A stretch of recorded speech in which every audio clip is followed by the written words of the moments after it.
We welcome you to our HETV Game of the Week. It's Week 8 of the 2018 IHSA football season. We once again come back here to Schaumburg High School, the home of the Saxons, as they welcome in the Barrington Broncos. Alongside Drew Howard, I'm Ryan Fay with you here on tonight's call on HETV. And Drew, this is kind of a must-win still for both of these teams because there's still a lot of playoff implications in the final 2 weeks of this regular season. We'll start with the Broncos, though, as they're coming off of a dominant win against the Hawks from Hoffman Estates. Yeah, Barrington was able to right the ship last week. They started off 3-0 against really good teams.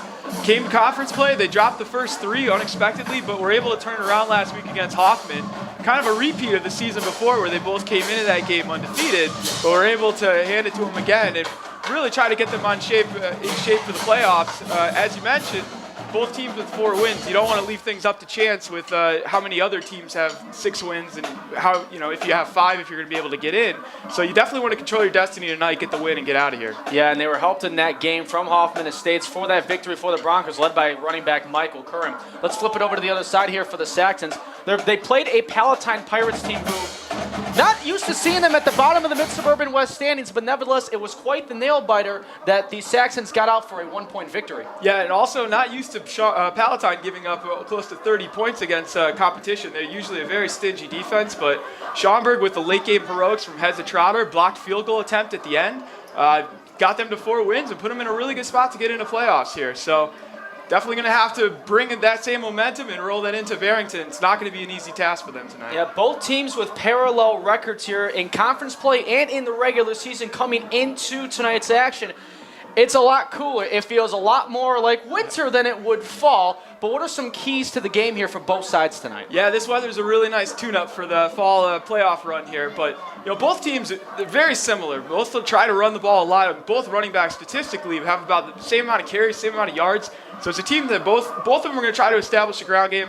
For both, I think it's just going to be a matter of who can get the team out of their sink, get them throwing the ball when maybe they want to run it. And really, it's going to be whatever team defensively steps up and is able to stop that run, and who can establish a ground game on offense is going to get their game plan going and get them in really good shape here tonight. You mentioned it was a lot more like winter out here tonight. I did not get that memo. Nevertheless, the team's got that memo, though. It's Week 8 action between the Saxons and the Broncos next on HETV. Both teams out there now for kickoff. The Saxons will be kicking this one off left to right in their home maroon jerseys, maroon helmets, gold pants, while the Barrington Broncos receiving this will be in the road white uniforms, white jerseys, white pants, and black helmets. Back deep will be E.J. Darlington, who had a big game against Hoffman last week, along with Jerry Doheny, number 6. Kicking this one away is Jonathan Muller, number 6, the senior kicker for the Saxons. In Week 8 Mid-Suburban League West action, here for our HETV Game of the Week. Both teams 4-3. No playoffs clinched yet. You need at least 5 to get there, but 6 would be oh so sweet. That way you officially clinch and not hinder on the playoff point system. The whistle blows. It's the Broncos. It's the Saxons. It's Mid-Suburban League West football on this October 12th night of 2018, and off we go. Kickoff will be received there from Darlington right inside his own 10-yard line. He gets a seam towards the outside. A flag is thrown right at about the 20. Steps out of bounds before midfield. But let's see what the penalty flag is first. Yeah, it's in the vicinity of a block in the back there. We'll see what happens. Looks like they're signaling this one to go against Barrington. And it looks like, Drew, you're right on the call there, as that goes against the Broncos. So that'll back up the run there off the opening kick from E.J. Darlington. So that's what Tommy Fitzpatrick and the Broncos offense will take over. And this Broncos offense last week finally found its groove. Yeah, a lot of points, negating a big return there from Darlington. Darlington, the wide receiver here, he can do just about everything for them. They threw a touchdown pass in that big win over Maine South. Brought that kick back to the 50. Let's see if they try to target him here. They spot the ball officially at the 9-yard line. So fortunately for Darlington, that run comes way back. 2 receivers, now 3 to the right, as Fitzpatrick is going to keep it on the run himself.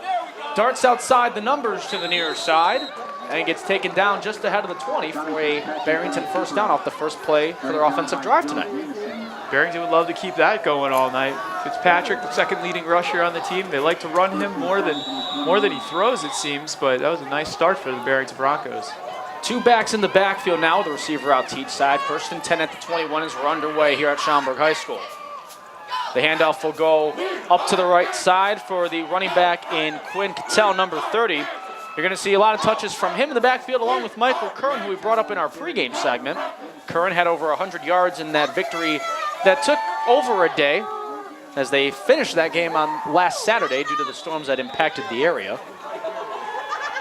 And you won't see Barrington huddle much. They go right to it, get in the formation, and see what they can do here on 2nd down. Officially marked it as no gain on that run there from Cattell. So 2nd and 10, and Cattell's going to get the carry to the far side of the field, and he's going to get his seam down the sidelines. He's got blockers in front of him past the 50. Cattell's still on his feet, darts around another defender. He is going to take it in all the way for a Barrington Broncos touchdown. 79 yards to the house, no flags. Wow, that was impressive. Made a great cutback there around the 40-yard line and was able to extend the play. Big start for Barrington and a nice, huge touchdown drive there for the Broncos. What a start there for Barrington offensively with the running game. As after being stopped for a gain of nothing on the previous run from Quinn Cattell, he takes it 79 yards to the house, and the visiting Broncos strike first. Extra point pending now, as out to kick the extra point is Will Hutchinson. The snap, the hold is high, so is the kick, and the result is good. So 1 minute and 13 seconds into the opening quarter, Barrington gets on the board, 7-0 over the Schaumburg Saxons, and those good vibes are carrying over for Barrington from that victory last week versus Hoffman Estates. Yeah, I'm not totally sure they took the uniforms off this last week. They came out hitting really fast, 3 plays and a touchdown strike. Got things going right away. They've been able to find some nice seams to the outside. They're just getting around the D-line and it was off to the races. And this has been a Schaumburg defense that hasn't generated a lot of points against, only coming in allowing 107 on the season. That's actually leading the Mid-Suburban West for points allowed, only trailing behind them at 1 point is Conant. But for Schaumburg, not the way you want to start defensively, especially being behind here for your final home game of the season, in the regular season that is, as they go to Fremd next week to conclude the regular season for themselves, and they don't obviously want it to end in week 9. They want to keep going deeper in October and November. Hutchinson out to kick this one deep. As back for the Saxons, you've got number 25 and Mike DeGioia, the running back, and Hezzy Trotter, number 3, who we're going to be mentioning quite a bit here on the broadcast tonight. Trotter's going to get that from just inside his own 10. He looks for some blockers and tries to make some moves. He does towards the outside, and he's got to move past the 40. Trotter now at midfield, and he will stumble into Broncos territory. Nice counter right back from that touchdown. Hezzy Trotter will get his offense out there to start it in Broncos territory. Yeah, the Barrington staff probably spent about 80% of their time game planning for just Trotter. The guy does everything, whether it be offensively, defensively, special teams, even punts. That was an unbelievable return. He was kind of toying with Barrington, it seemed, and then he turned down the Jets and was able to almost break free for the touchdown. But nice answer there from Trotter and Schaumburg as they get going here on their first drive of the day. Trotter had a big answer in that victory against Palatine last week. On that final offensive drive late in the game, he helped take them down to a 21-yard field goal with only 7 seconds to go to pull off that victory over Palatine. As Marcus Ross is the quarterback out there for the Saxons on the first handoff, will give it to DeGioia, the sophomore, as he will pile on forward for a few yards. Yeah, nice run up the middle, get the ground game established. Let's see if they try to take it right to Barrington like they did there.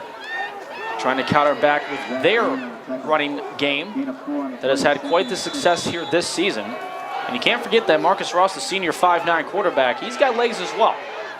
Man goes in motion to the left side, as Ross, as I say it right on cue, keeps it himself towards the 30-yard line. And it looks like that should be enough for a Saxons first down, and it is.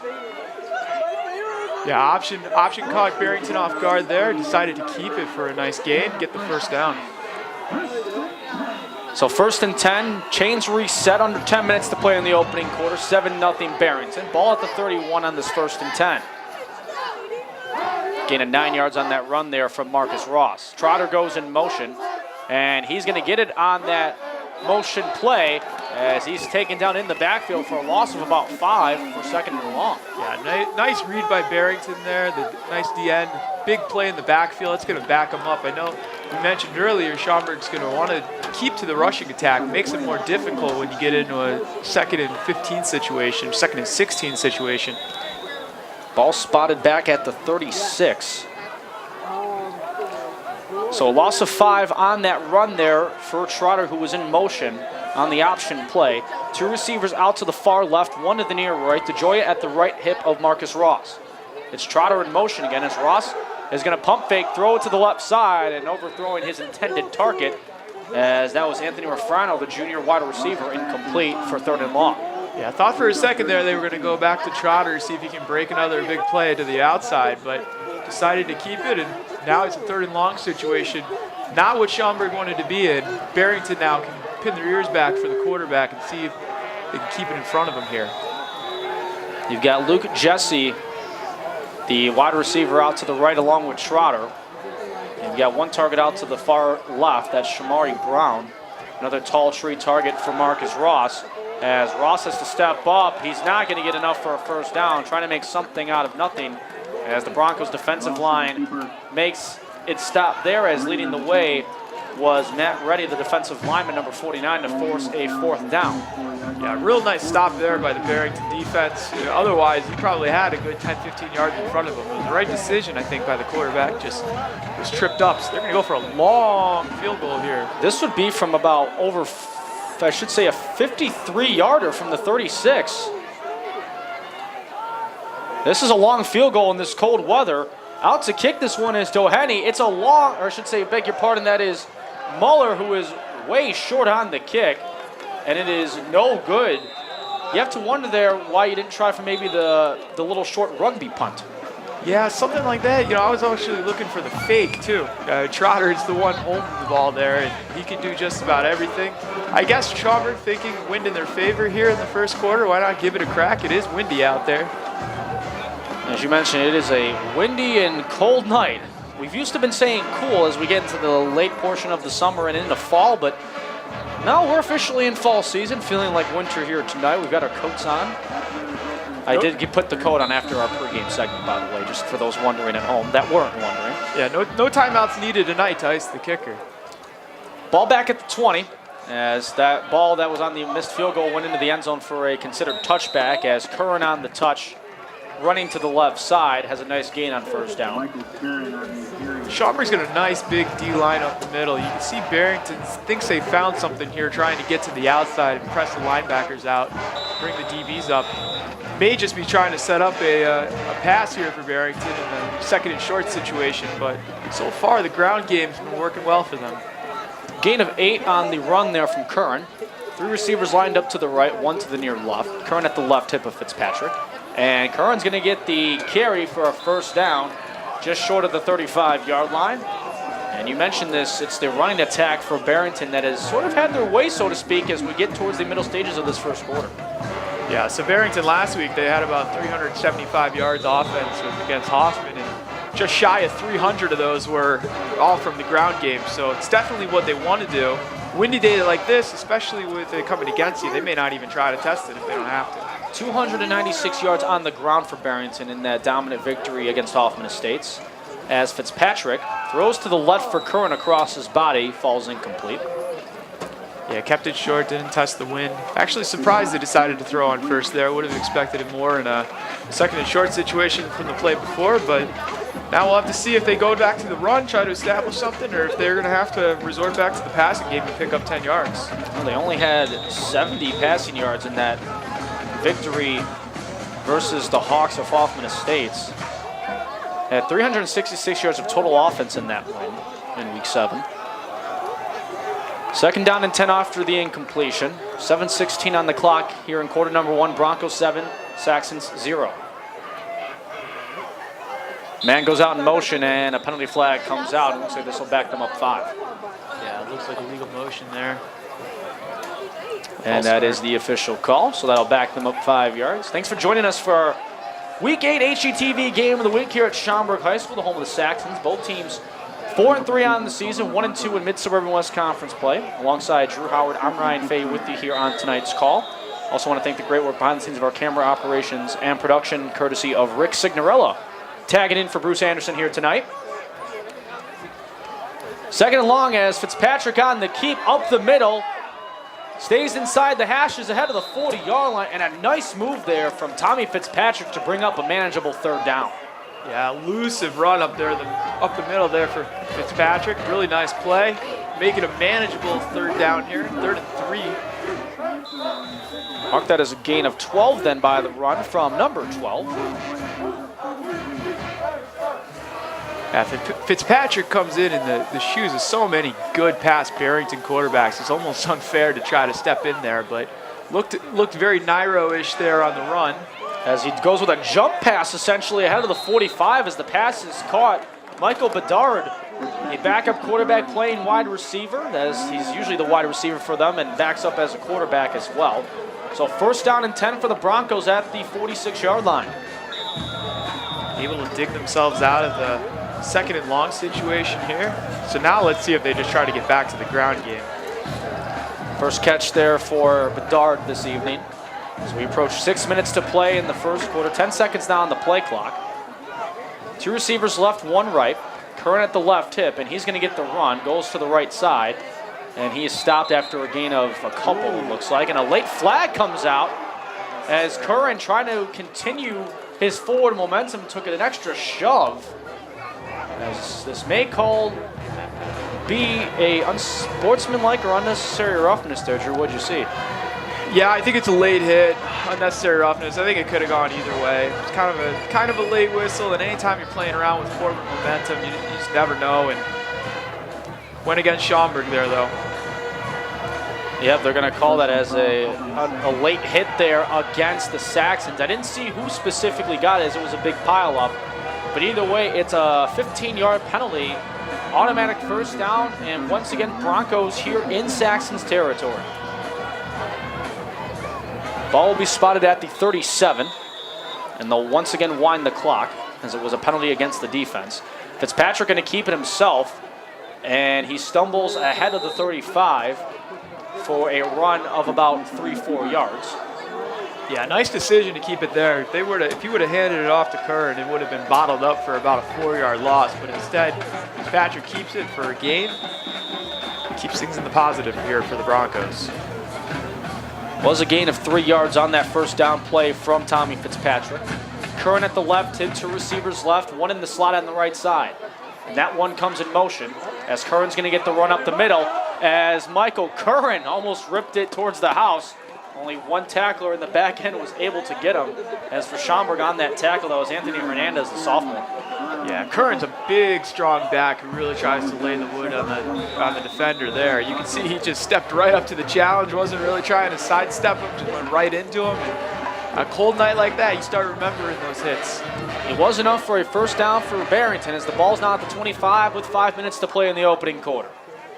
And Fitzpatrick took a big hit as he handed it off to Curran, as he gets to the outside and gets taken out just short of the 15-yard line. They'll spot him at the 18 to be exact, but you look at that play there as Fitzpatrick gave that one off to Curran, and he took a hit.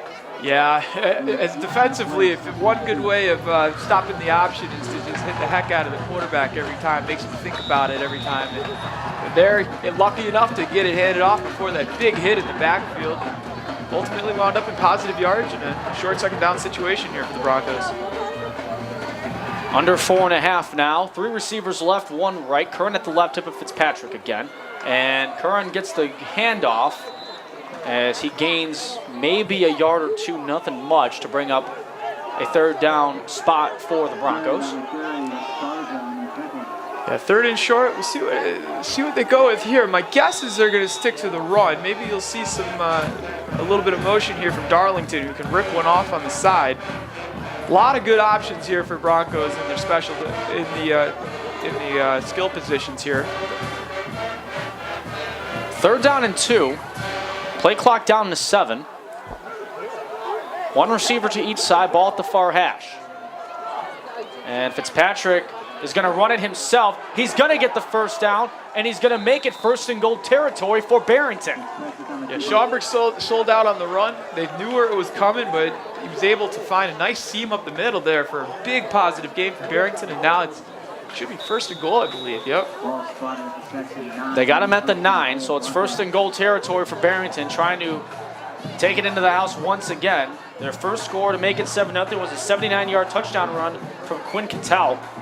As he's back out on the field once again. He's at the left hip of Fitzpatrick, Curran at the right hip. One receiver to each side, ball at the near left hash. 3 seconds on the play clock now. And it looks like Barrington will call a timeout to avoid delay of game, and they do. Well, if you're Barrington, you have to be happy with this drive. Just a big grinding drive. Not first time got the job done in 3 plays. This is going to take a lot more, but this is going to start wearing out on Schaumburg as the game wears on here, and just really been able to establish a ground game. Credit Fitzpatrick. I think he's been making a lot of really nice decisions in the backfield. Found who to go with. He's been running the option really, really well, and it's been putting together a really nice drive here for the Broncos. While we have a moment, we'll take a look at some scores around the area early here tonight. Hinsdale Central at Lyons Township. Hinsdale Central with an early 7-0 lead as that game is still in the first quarter. Up in the far northwest, Wakanda has a 13-0 lead over Round Lake in the opening action up there. Over to the far west in DeKalb territory, Yorkville has a 6-0 lead. And Rolling Meadows in the mid-suburban east taking on Hersey. That could be the game of the year in the East Division. Rolling Meadows with an early 7-0 lead over Hersey. Both teams in that division 7-0 overall, 3-0 in East Division play. So that's one that is also a marquee matchup this week. As we get back to action, Curran to the left side off the run. Yeah, that Hersey Meadows game, that's definitely going to be the big one in the conference this year. Both teams, I mean, the East is packing a lot of punch this season. Yeah, you look at that East Division, you've got, it's Hersey and Meadows, and then after that, it's kind of just a scramble for third. Yeah, well, there's some good teams. Prospect's going to be coming up with a new coach. Buffalo Grove's had some nice showing. I know they had that big injury which held them back, but overall, the MSL's having a really nice season. A little more up for grabs than normal. Maybe not the true standout from the West, but it's a strong conference this year. As a penalty flag comes out, it looks like Schaumburg may have jumped. As the right side of the defensive ends appear to get a little quick to the action, and that's what they do call. Looks like that was Joseph Jamison, the 6-foot senior, who gets caught jumping. So it'll be 2nd and goal now from the 3. So they mark it as half the distance. Yeah, expect Barrington to be safe with the ball here. A lot of good opportunities. Don't need a whole lot of yardage, but you know, for the defense, it makes the field short. It doesn't have to cover as much. Get things clamped down. As Curran cuts back towards the middle, and he's going to be just short of the goal line as he's right at the 1 for 3rd down. Big tackle there. That could have easily been dragged into the end zone, but makes it going to make it interesting here with 2 more shots for Barrington. Ball right at about maybe the half-yard line, essentially. Under 2 minutes to play in this first quarter. Barrington trying to go up multiple scores. 3rd and goal from the 1. A receiver out to each side. Curran at the left hip to Tommy Fitzpatrick. And Curran's going to get it, but he is met in the backfield. And a nice goal line stop there from the Saxons. Leading the way to get the initial contact was Blake Buchanan, the sophomore linebacker. Brings up 4th down. And now the question is, with this short distance, well, I was going to ask you, do you go for it? But it looks like the kicking unit's going to come on out. It looks like they might go for it here. It's a big decision early on for Coach Sanchez. Well, you figure even if they don't get in, make Schaumburg go 99 yards. Or do you maybe try to see if you can get them to jump? And maybe that's what Schaumburg was afraid of, as a timeout's been called on the field, charge to the Saxons. So they want to talk things over defensively. Can't say you blame them with this 4th and goal, as you really don't want to go down to this Barrington team, multiple scores in the opening quarter in the final game of the regular season on your home turf. Yeah, you're not going to get many of these opportunities, too, if you're Barrington, where you're going to be so close to the end zone. Plus, last week they know that Schaumburg was able to put up 30 points over a historically pretty good Palatine defense. So take your points when you can get them. Absolute worst case scenario, make them go 99 yards back the other way. But cold night like this, just try to plunge it in there and try to wear them down. I didn't see when this drive started, but it feels like it's been every bit of a 9-minute drive here for the Broncos. Really shredding clock, moving the ball well. They have to be happy about this. Not like the Barrington defense needed rest after that first drive, but they're going to be coming into this second quarter almost like the start of the game for them. Yeah, that's a good problem to have, trying to just stay warm on the sideline Yep. in temperatures like this. Saying it's almost going to be almost hitting the freezing mark by the night's end here tonight. And there was even some snow that was reported in downstate Illinois today. I believe Welcome to winter, everybody. It's coming. Yeah, Merry Christmas. I didn't see the huge heating stations on either side of these sidelines for this one tonight, but they're going to make I think they'll prepare accordingly going forward if need be. Right. Here we go. 4th and goal at the 1. Barrington going to go for it. 2 receivers left, 1 to the right. As Fitzpatrick making sure he's got everything set at the line. 8 seconds on the play clock. And I believe that's going to be an illegal motion as Schaumburg was calling for it ahead of the line. And this would be huge if that's going to be the case, and it is. So Schaumburg doesn't have to do anything, and the field goal unit will come out for the Broncos, and you know they're not going to be happy about trying to just get the 3 here. Yeah, it didn't seem like he was really trying to, it was jumping off sides. I think he was just trying to shift into place or overhear him, and he just kind of maybe crossed the line. Really just more of an accident versus not knowing what the count was. You could see Fitzpatrick trying to call in an audible there, change things around, and just got screwed up, and now they're going to have to settle for 3. A low snap that is going to be picked up and not having to go anywhere with it. And a perfect stop for the Saxons as the snap there was bobbled by William Kohler, the backup quarterback. And if you're the Saxons, you get the best case scenario coming out of it. A goal line stance and a botched snap, and we remain at 7-0 with a minute to play. Yeah, on that it didn't even seem like they were ready for the snap. It felt like the kicker wasn't ready to kick, and it may have caught them off guard, so maybe something was lost in the snap count there, but big break for Schaumburg. Not only do you not have to go 99 yards the other way, not yet. Now you have the ball in reasonable shape. It's basically a kickoff for them. And if you look at it, you go from being on defense to 4th and goal at the 1 to now your offense getting the ball, as you mentioned, right as almost the touchback mark at the 19. Run the offense here. As on the option, running to it to the far side is Hezzy Trotter. Ahead of the 25, he will get taken down. Yeah, nice run to the outside there from Trotter. They'll use him a lot. Try to look for the big play at any turn here with using him. They got a lot of really good weapons on offense this year. Good speed coming around the edge there. 2nd down for DeGioia, who takes it up the middle. And he gets forward progress to the 30-yard line, and that will be enough for a Saxons 1st down. Yeah, one thing from my takeaway watching the Maine South game versus Barrington is, Maine South is probably, if you're going to beat Barrington, trying to push it to the outside. Up the middle, they're stout. They run that big, thick defense. They got the couple linebackers off the edge. It's a unique defense that you don't see a whole lot of teams running. But Maine South is able to have some luck there, and it looks like Schaumburg is trying to exploit that a little bit going to the outside here. As Trotter on the run, as you mentioned, he escaped 2 tacklers somehow. He's hard to bring down, as you see right there on your screen. Not much on it, but if you're Barrington, you're a little winded just from trying to get down number 3 in the maroon jersey as the first quarter, the final seconds will wind down, and that'll do it for our opening quarter. So quarter number 1 in the books. It's 7-0 Broncos as we'll begin second quarter of action momentarily here for our HETV Game of the Week. Alongside Drew Howard, I'm Ryan Fay with you here in the booth at Schaumburg High School. They'll be switching sides to get second quarter action started momentarily. But a nice end to that first quarter, though, from the Saxons on the defensive side, getting momentum back. Oh, huge swing. I mean, you were looking at going down 14-0 there to end the quarter. You would have been in a huge hole. It's now having the ball, having a little bit of momentum here on offense, and getting it, one score, you're right back in the game. So they'll be switching sides of this field. Once again, you'll see the Broncos defensively in their road white uniforms, white jerseys, white pants with the red trim, red numbers and letters with the black helmets. The Saxons, the home team here tonight, in their home maroon helmets, maroon jerseys with the gold trim and numbers, and the gold pants. Yeah, for college fans, it feels a little bit like we're watching USC versus Utah out there. But ooh, I like the analogy. Yeah, not bad. But a couple of good-looking uniforms here in the conference, some of my favorite. And they're easy on the broadcasters' eyes to look at numbers. Absolutely. Which is the most important thing. So to the companies that made these uniforms, I thank you personally. Second quarter now about to be underway. Second down and 9.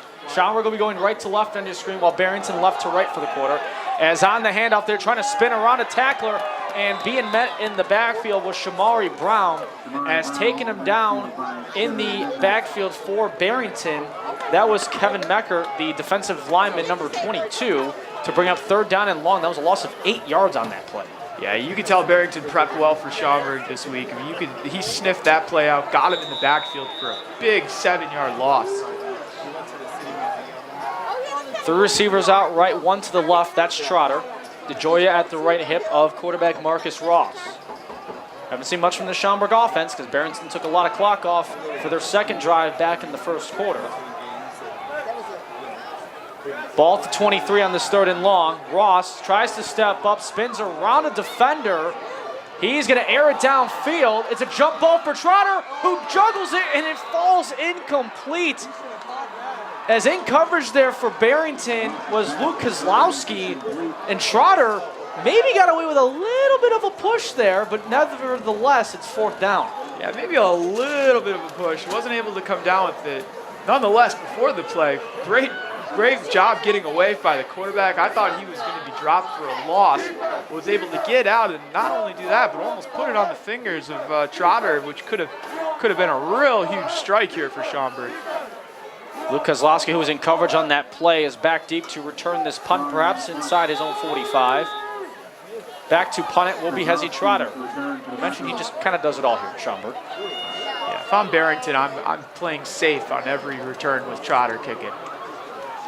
They aren't here. He has to back up a step, a punt that doesn't really go in his favor as the wind's kind of against him, and it takes a Schaumburg bounce for a little bit, and Barrington will start this drive from their own 47. You counter to my advice. Barrington really went for it and almost got that punt. It was a real nice drive there from the Broncos to go up against him. Almost got a finger on it. Alas, get it about midfield. Look at the offense going once again. So the offense will start right near midfield as they actually put it now at the 49-yard line from the initial spot.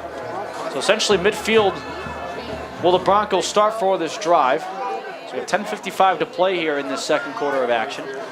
2 receivers out to the right, 1 to the far left. Fitzpatrick in the shotgun with Curran at the right hip. Man comes in motion. Fitzpatrick, who doesn't throw a lot, he's going to toss to the right side. Pass is caught by David Hudson, who gets just ahead of the 50 for a short gain off that first down to bring up second. Yeah, wind at the back for the Broncos here, which is a factor tonight. Both pass attempts for the Broncos have been short. We'll see if they try to mix in Darlington, the big receiver for Barrington, the 2-year starter here. He's really been able to do just about everything for them, but hasn't gotten super involved in the offense just yet. With the wind at the back, maybe you'll see a few more pass attempts here in the second quarter. There's only a gain of 2 on that completion, and we get a penalty flag before the play even starts. And it looks like this may back up the Broncos 5. You mentioned the wind blowing out of the west-southwest direction, as it is going to be a false start against Barrington. Yeah, but to your point, it is in favor of Barrington, not by much, but can be enough in conditions like this, especially now with it being cold. Because, yeah, the wind can be in your favor, but with the cold weather out there, the ball wouldn't travel as much if you're trying to kick for a long-distance field goal or air it downfield through the air with a pass. Well, and I think both teams would just prefer to run the ball if they can do it. And to counter your point, it's a toss to Curran to the left side ahead of the 45. Brings up third down and long. That's how they always get you with the broadcaster's jinx. Yeah, what do we know? No, we never know anything. It's always something new for every game we do, regardless of any sport at any level. Yeah, absolutely. Yeah, so now Barrington's going to probably have to throw the ball, but of course that'll mean a run. But I always try to avoid that kind of stuff when it's like right before the play snaps, and then I get proven wrong, and then I kind of just sit there and I shrug my shoulders, and I just sit there and I'm like, well, there's that. 3rd and 12 from the 47, under 9.5 to play. Curran goes in motion to the right side as Fitzpatrick will give it to Cattell. That's sailed on him a little bit, incomplete. 4th down, Barrington. Yeah, Barrington didn't see their primary option there, so he did the check down to the running back. really probably, even if that was a completed pass, it was well read by Schaumburg. Likely wouldn't have gotten them the first down, but nice defensive stand there from Schaumburg. Good answer, and it's going to get the ball back here. Kicking to Trotter there in the backfield now. You want to be careful if you're kicking to Hezzy Trotter. Hutchinson out to punt this one for Barrington. They still have a 7-0 lead with 9:16 to play in the first half. Hutchinson with a high kick that doesn't get towards the area of Trotter, who is standing inside his own 15. Takes a Barrington roll, and they're trying to get like the invisible brooms out like for curling and trying to move it forward. And it gets stopped right inside the 20-yard line. You have to admire the curling spirit here on Friday night. Yeah, like a third baseman trying to blow the baseball foul on a bunt. Take whatever you can get, I suppose. Gotta appreciate a team that's going for every inch out there. It's like when you see a golfer trying to get the ball in for a putt for a birdie, and it's right on the edge of the cup, and he's trying to blow it in towards the hole to get that 3 on a par 4. I don't know what they were teaching in special teams practice this week, but may have gotten him another yard there, so can't fault it. So 1st and 10 from the 19 as we get done with our other sports metaphors tonight. Brown in motion as DeGioia gets the carry and gets pretty much nowhere as the sea of white of Bronco jerseys makes it 2nd down. Wrapped up. Yeah, nice job there from the Bronco defense. And you can see they're starting to read these runs really well. You almost, if you're Schaumburg, you almost want to try to mix in a few more passes just to keep them honest. And last time they went for it, it wasn't complete, but the play was there for them. So you may want to test them a little bit, and that'll soften up the D-line. And right now, they're just expecting a run. 3 receivers out to the right on the 2nd and 10 with the ball at the 19. Well, under 8.5 to play in the first half. DeGioia right behind Marcus Ross. Ross is going to run it himself, and he darts ahead short of the 25-yard line to bring up a 3rd and manageable. Well, we really haven't seen a lot of production as a whole here from quarterback Marcus Ross here tonight. Really kind of relying on guys like Trotter and DeGioia to kind of take the workload off of him. Yeah, he tried to take things into his own hands there. Took a lick for it, but got him some positive yardage and makes it a manageable 3rd down. There's a gain of 4 on that sneak there from Ross. 3 receivers out right, 1 to the left. And they're going to go with the run here again. DeGioia, who looked like he was going to be stopped, gets ahead of the 25, fighting for every yard he can get. He's close. He's short of the 30. And we'll have to see where the spot is. He's going to be right there. Yeah, it's going to be close. Real determined run there. And they are going to give him, they give him that 1st down. So the extra 2nd and 3rd effort from the sophomore gives the Saxons a 1st down. Crowd very appreciative of that. Yeah, that's an impressive run, and Schaumburg needed that. If it weren't for the 2nd effort and the extra yardage put up there, now they're punting, and they're really just, it felt like the offense was sputtering out and stalling on them here. Trips near left for Schaumburg. 1 receiver out to the far right. As now we go from trips to 2 to each side with Schroeder in motion and another flag. And it looks like this will be a 5-yard penalty on the Saxons.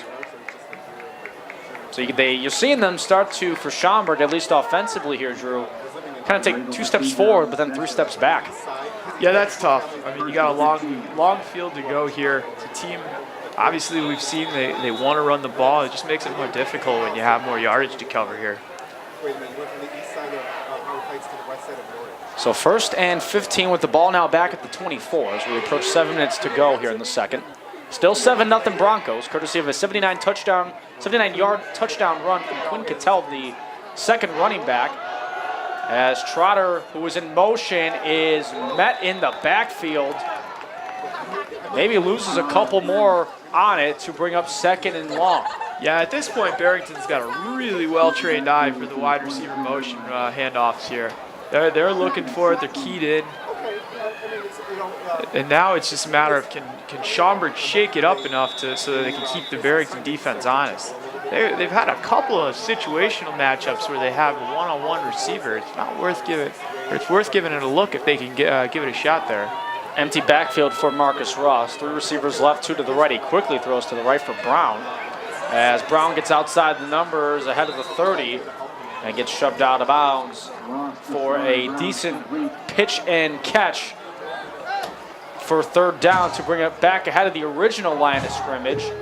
And they'll spot the ball right at about the 34-yard line for third down and nearly 5 to go. Yeah, nice call there to pick up some yardage. Good productive play from Schaumburg. And we'll see what they do to get the first down here deep in Barrington territory. Or in their own territory. They want to get in Barrington territory, though they haven't had much chances to try to do that here so far tonight. As now here on this drive, taking more time with this drive are the Saxons. You kind of mentioned it with the 180 side of it for Barrington in that first quarter. As on this third down, it's a pass to the left that falls incomplete. Refrano, the intended target, is a little bit behind him, making it fourth down. Yeah, Barrington was playing the pass there. They weren't really coming back for the quarterback. Just kind of stayed back in coverage and made him make a decision, try to thread the needle, and just weren't able to get it there. So Barrington not even dropping somebody back here. It looks like they're going for it. Yeah, in a way. This is that short style punt that we've seen the Saxons do on a few occasions prior. Trotter has the punter. You've got somebody going back that's Kozlowski, and Trotter kind of does that rugby style punt that actually is a booming kick, and it hits Kozlowski's hands. He's going to have to make a play on it. Picks it up right at about his own 30, sheds a couple tacklers, gets towards midfield. Kozlowski shedding more tacklers as he takes this into Saxon's territory, still in bounds ahead of the 30-yard line. A penalty flag is out, but what an effort from Luke Kozlowski. Yeah, interesting spot for the flag. Wasn't necessarily where Kozlowski was running. Really good decision to get back there and field the punt, and an unbelievable return. Typically on these, when you see flags in this situation, it's a block in the back, but that may not be the case here. We'll get the call in a moment. There's a flag at the 35-yard line. When Kozlowski made that cutback was when the flag was thrown. And it's going to be against, as the official kind of screwed up there in terms of who he was calling out. So that does go against Barrington. It's a hold on the Broncos, not the Saxons, but the Broncos. So this will back up Barrington to the 45. It's a 10-yard penalty from the spot of the foul. Let's see. You sort of had the Schaumburg crowd be like, you put their arms up like, you got to be kidding me. And the referee immediately signaling that one against Barrington. So everybody's a little cool out there on this Friday night here at Schaumburg. And everybody bundled up in the long sleeves tonight, that's for sure. Yeah, you get into a lot of trouble if you get an illegal block in the back and you're the punting team. So I think they got the call right. Let's see what Barrington can do here. Two to the left, one to the right receiver. Wise is a quick throw up the middle. Pass is caught. That is Bedard for a first down and more, as the Broncos will march deeper into Saxon's territory with 5:46 to play in this first half. Yeah, I really like that. You can see they're getting some tempo here, Barrington. Rushing to the line. Schaumburg's kind of flustered here on defense.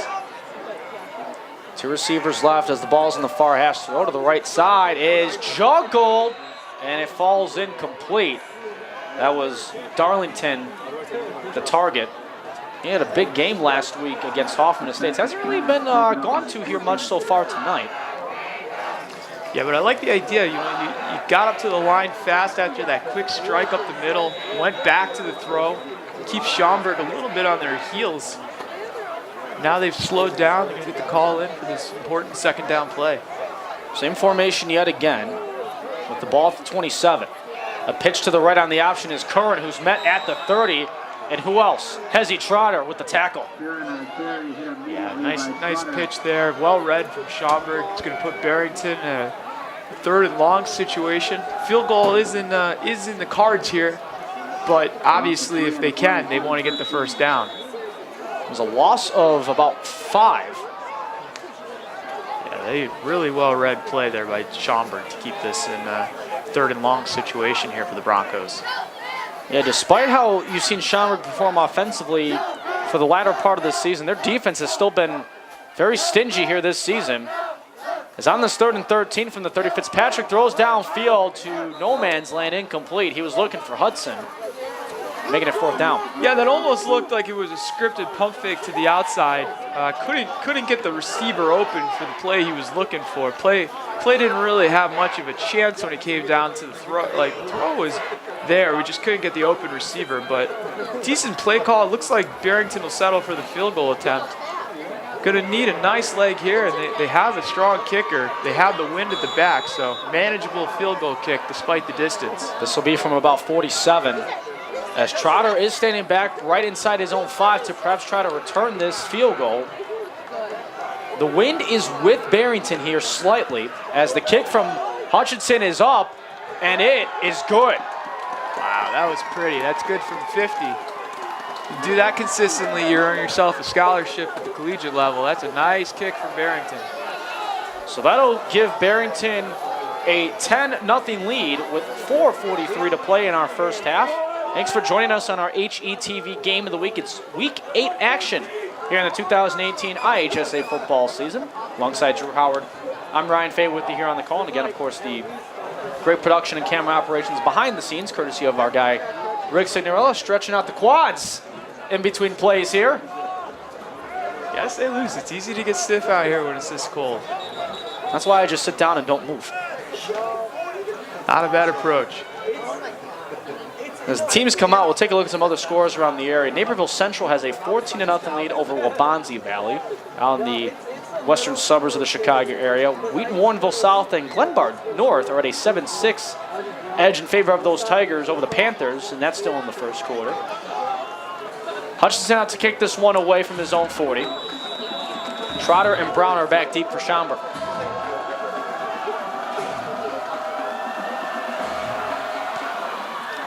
Nice kick from Hutchinson as Trotter will let this one go into the back of the end zone for a touchback. Some of the scores around the area as well since we have a moment. Still a tight one over in the East Division. Rolling Meadows has a 7-6 lead over Hersey. Wheeling and Prospect at Prospect are tied at 7. Conant has a 3-0 lead in the first quarter over Palatine.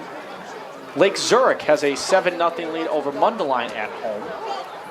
Out in the far southwest suburbs, Canelan has a 14-0 lead over Morris. West Aurora leads East Aurora, and that is a big rivalry out in the western suburbs, mind you. 12-0 West Aurora with the lead there. And Glenbard East leads Glenbard South on the road 7-0 in the second quarter. Yeah, if Conant and Hoffman can hold serve this week, that sets up for the MSL West next weekend.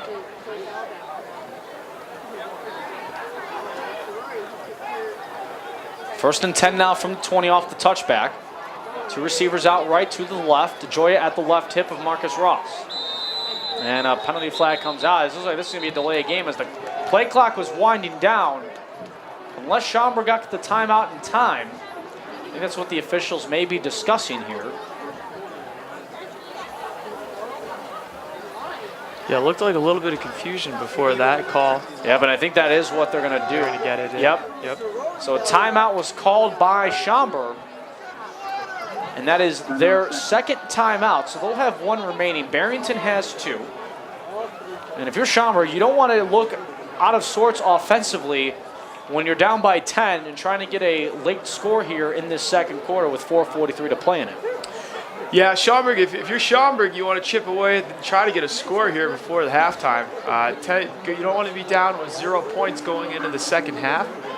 Both teams have been pretty strong second half teams, but anything you can do to get points on the board before the end of this half would be really beneficial for the Saxons. Let's get some other scores as well. Bennett Academy has a dominant 38-0 lead over Marion Catholic. Over down at Nazareth, they lead 7-0 over Joliet Catholic. And at halftime, tied at 7, it's Crystal Lake South at Jacobs. So we come back to play off the Schaumburg timeout. First and 10 from the 20. DeJoya on the run up the middle, and that is going to be close to a first down. It depends on the spot, and the spot will be just short. It looks like a run of 9, they'll call it. Yeah, good strong run there from DeJoya. That's a few in a row here where we've seen him just take the ball up the middle and make something out of nothing. Real physical back, joy to watch. So they'll spot the ball to 29 with the 2nd and 1. As the night wears up. Actually, I think they gave him the first down after a late. Yeah, they did give him a first down. The chains didn't move originally, so 1st and 10. Trotter with the catch to the far side of the field. He skips around a couple defenders. He definitely gets a first down there to the Schaumburg 45. Real athletic play there from Trotter. Nice run, and as I was saying with DeJoya, if they can keep pounding the ball here, those cold night like this, those are going to stop people from wanting to tackle him, and it's going to start wearing down on the Broncos. So, real nice spot here for the Saxons with 4 minutes go. Gain of 16 on that pitch and run as DeGioia up the middle gets into Barrington territory ahead of the 45, and it's another Saxons first down. Yeah, get up the middle, real nice north-south run there from DeGioia. So a couple of back-to-back first down plays here from Schaumburg, trying to get this offense cooking here on this cold night. 2 receivers to each side, and we get a whistle, and a Barrington timeout has been called. So now they'll have 1 remaining as well. Not a bad idea to just kind of reset the defense. Schaumburg for the first time tonight was really showing a really nice drive here against Barrington, but this way you can kind of recalibrate things, get back to the clock. You got 3:45 remaining, so time really isn't a factor for Schaumburg. They can run the offense. Barrington, though, you know, it's good to see what's happening, try to lock down the run up the middle. If you're Barrington, I think you want to try to get back to like making the wide receivers hand off the ball. But DeGioia is starting to have some success, and anything they can do to really try to recalibrate what's been a stellar first half defensively for the Broncos, it's going to go a long way here, trying to keep them out of the end zone with while they're already at the Bronco 43. Another update as well in the Chicagoland football area tonight. Here's some matchups for you. Montini at Providence Catholic. Montini has a 7-3 lead. And that action, as of my current update here, still has it in the first quarter. So 1st and 10 at the 43, 3:45 to play. Brown goes in motion. Ross takes the snap. Ross is going to run it up the middle as he found a hole that he liked, but only gets a gain of a couple to bring up 2nd down. Trying to make something out of nothing there. Couple yards picked up. It'll get the ball moving in the right direction. Looks like Schaumburg's trying to rush in a play here. If we get a little more tempo, they're going to have to start thinking about the clock. There's still plenty of time, but that gets ticking away, especially if you're going to be running the ball most of the time here. Ball at the 41 on the 2nd and 8. Ross going to keep it himself. He looks for some blockers up the field, and he's going to get them. He gets ahead of the 25, and into red zone territory is Marcus Ross. Real nice decision there from Ross. He faked it to Trotter, which would fake me anytime, because you obviously want to sell out trying to stop him, but real good decision and made a huge gain down to the, I believe it's down to the Bronco 15. That is where they are going to spot it. Clock at 3:02, though. Wind the clock once the chains are set. And there is a late flag that came out. The flag's back at the 21. Might have like a horse collar here or something. Might have been in the way. It might be a face mask the way they tackle, so it might get a few more yards. Let's see. The foul is it looks like an unnecessary roughness call that goes against Barrington. Yeah, half the distance there, so wow. On the tackle. So a bonus there on top of it for the Saxons as they now have 1st and goal territory. Ball at the 7. Calling your part there, Drew, to spot that one out. So it's half the distance, ball at the 7, and a chance for the Saxons to get on the board here, down 10-0. Now they'll wind the clock. 2 receivers to the left. You got Trotter towards the right hip of Ross, DeGioia at the left. The snap will go to Ross, who just keeps it and dives ahead of the 5-yard line for a gain of maybe 2. Yeah, it's a touchdown-saving tackle there from Roeder. Real nice job of dragging him down. He would have gone the distance. I didn't think he had the ball at first, but real touchdown-saving play there for the Broncos. So they'll mark it as a gain of 3. 2nd and goal at the 4. Got to get this in if you're Schaumburg. You got to get points on the board and bring this into the half. We got 11 seconds on the play clock as DeGioia is going to hold it himself. And I should say, I beg your pardon, Ross kept it. So doesn't get much out of it, though. Maybe a yard to bring up 3rd and goal. Yeah, critical stand here. If you're Schaumburg, you have a really nice offensive drive going. Definitely want to capitalize with points. But on the flip side, if Barrington can lock down here with 3rd and goal, they can really come into the halftime with a 10-point lead, a lot of momentum, and almost demoralize Schaumburg at that point. They have to start thinking, if you're this close and you can't score, is it going to happen? Ross all alone in the backfield. 3 receivers left, 2 to the right. 5 seconds on the play clock. And it looks like Schaumburg is going to call their final timeout of the half. And they do. Well, I think you're in 4-down territory here. This close to the end zone. Plus, you got to figure Barrington, even if they are able to stop them, they're not going to be. It's going to be a real challenge bringing it back the other way with that amount of time. So, Schaumburg, little to lose on this drive, and down 10. Try to get as many points on the board as you can. Well, then you have to remember as well, they do get the ball to start the second half. That's true. So if you can try to get a score here if you're Schaumburg, make it stop defensively, and then you have the opportunity once you start the third quarter to score again. It's essentially, in that case, back-to-back offensive possessions you can try to get if you make that late stop. Yep. Yeah, all things considered for Schaumburg here, or you can just put it in right now and not have to worry about the decision on fourth. And this is the first time we've seen, as we've been talking about here on this drive, that Schaumburg's been able to consistently move the ball downfield against Barrington, who is coming off of a high-confidence win against the Hoffman Estates Hawks on their home turf last weekend. Yeah, and Schaumburg's got so many weapons offensively. It's really for Barrington, pick your poison. Ross on the 3rd and goal. It's going to be a handoff to Trotter, who came in motion, and Hezzy Trotter leaps to the end zone, but it looks like he's going to be just short, and they've got him spotted at the 1. Wow, I thought for sure he was in. Big decision here for Schaumburg with minute 15 remaining here. And they don't have any timeouts either. Barrington still has 1. Quickly up at the line is Ross under center. He's going to try to sneak it himself, and Marcus Ross is in for a Saxons touchdown. Put his head down, right up behind the offensive line, and we're able to push him into the end zone. Great job there by the coaching staff to call for the touchdown. Great job there from Ross executing the touchdown. And we got a whole new game here going into the first half. Now it's only a 4, maybe 3-point game going in. See if they can get the conversion. Extra point coming right now. Jonathan Mueller to kick this. Try to make it a field goal deficit. Trotter will hold. In these conditions, you really want to hold on to the football when you have a kick that's forthcoming.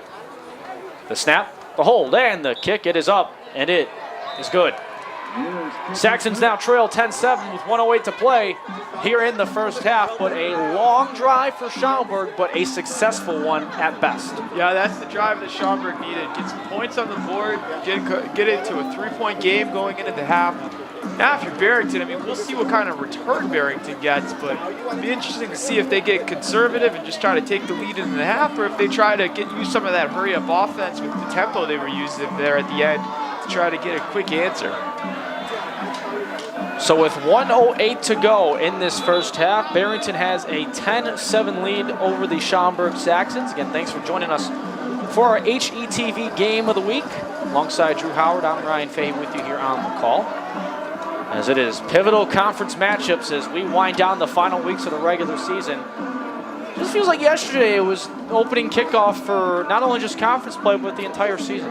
Very sad, very sad. But looking ahead, we're basically at the halfway mark if you watch the playoffs. We're week 8 of the season, but this season will go for the IHSA fans in the area up till Thanksgiving, just past Thanksgiving for championship weekend. And this year that'll be downstate at Champaign at the University of Illinois, rotating every year with NIU. As a little bit of a squib kick here, not trying to have any return come against Schaumburg, as falling on top of it for the Broncos was Kevin Meckert, number 22. Yeah, I like the decision.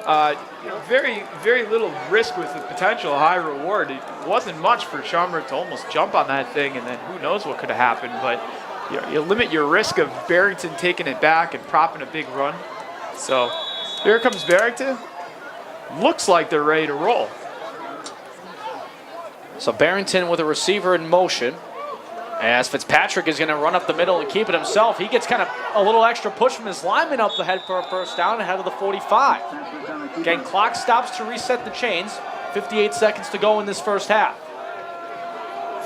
The clock will run once the chains are set, along with the football on the field. Ball at the 46, 2 receivers left, 1 to the near right that comes in motion. And Fitzpatrick will keep it himself. He's going to do a little bit of a nice soft toss to the left side, as that was Darlington on the catch, and he gets right to the 50. Barrington opting not to go with the timeout here. Clock running 35 seconds. And officials are set. Clock again still winds. Broncos still have 1 timeout. Saxons have none for this half.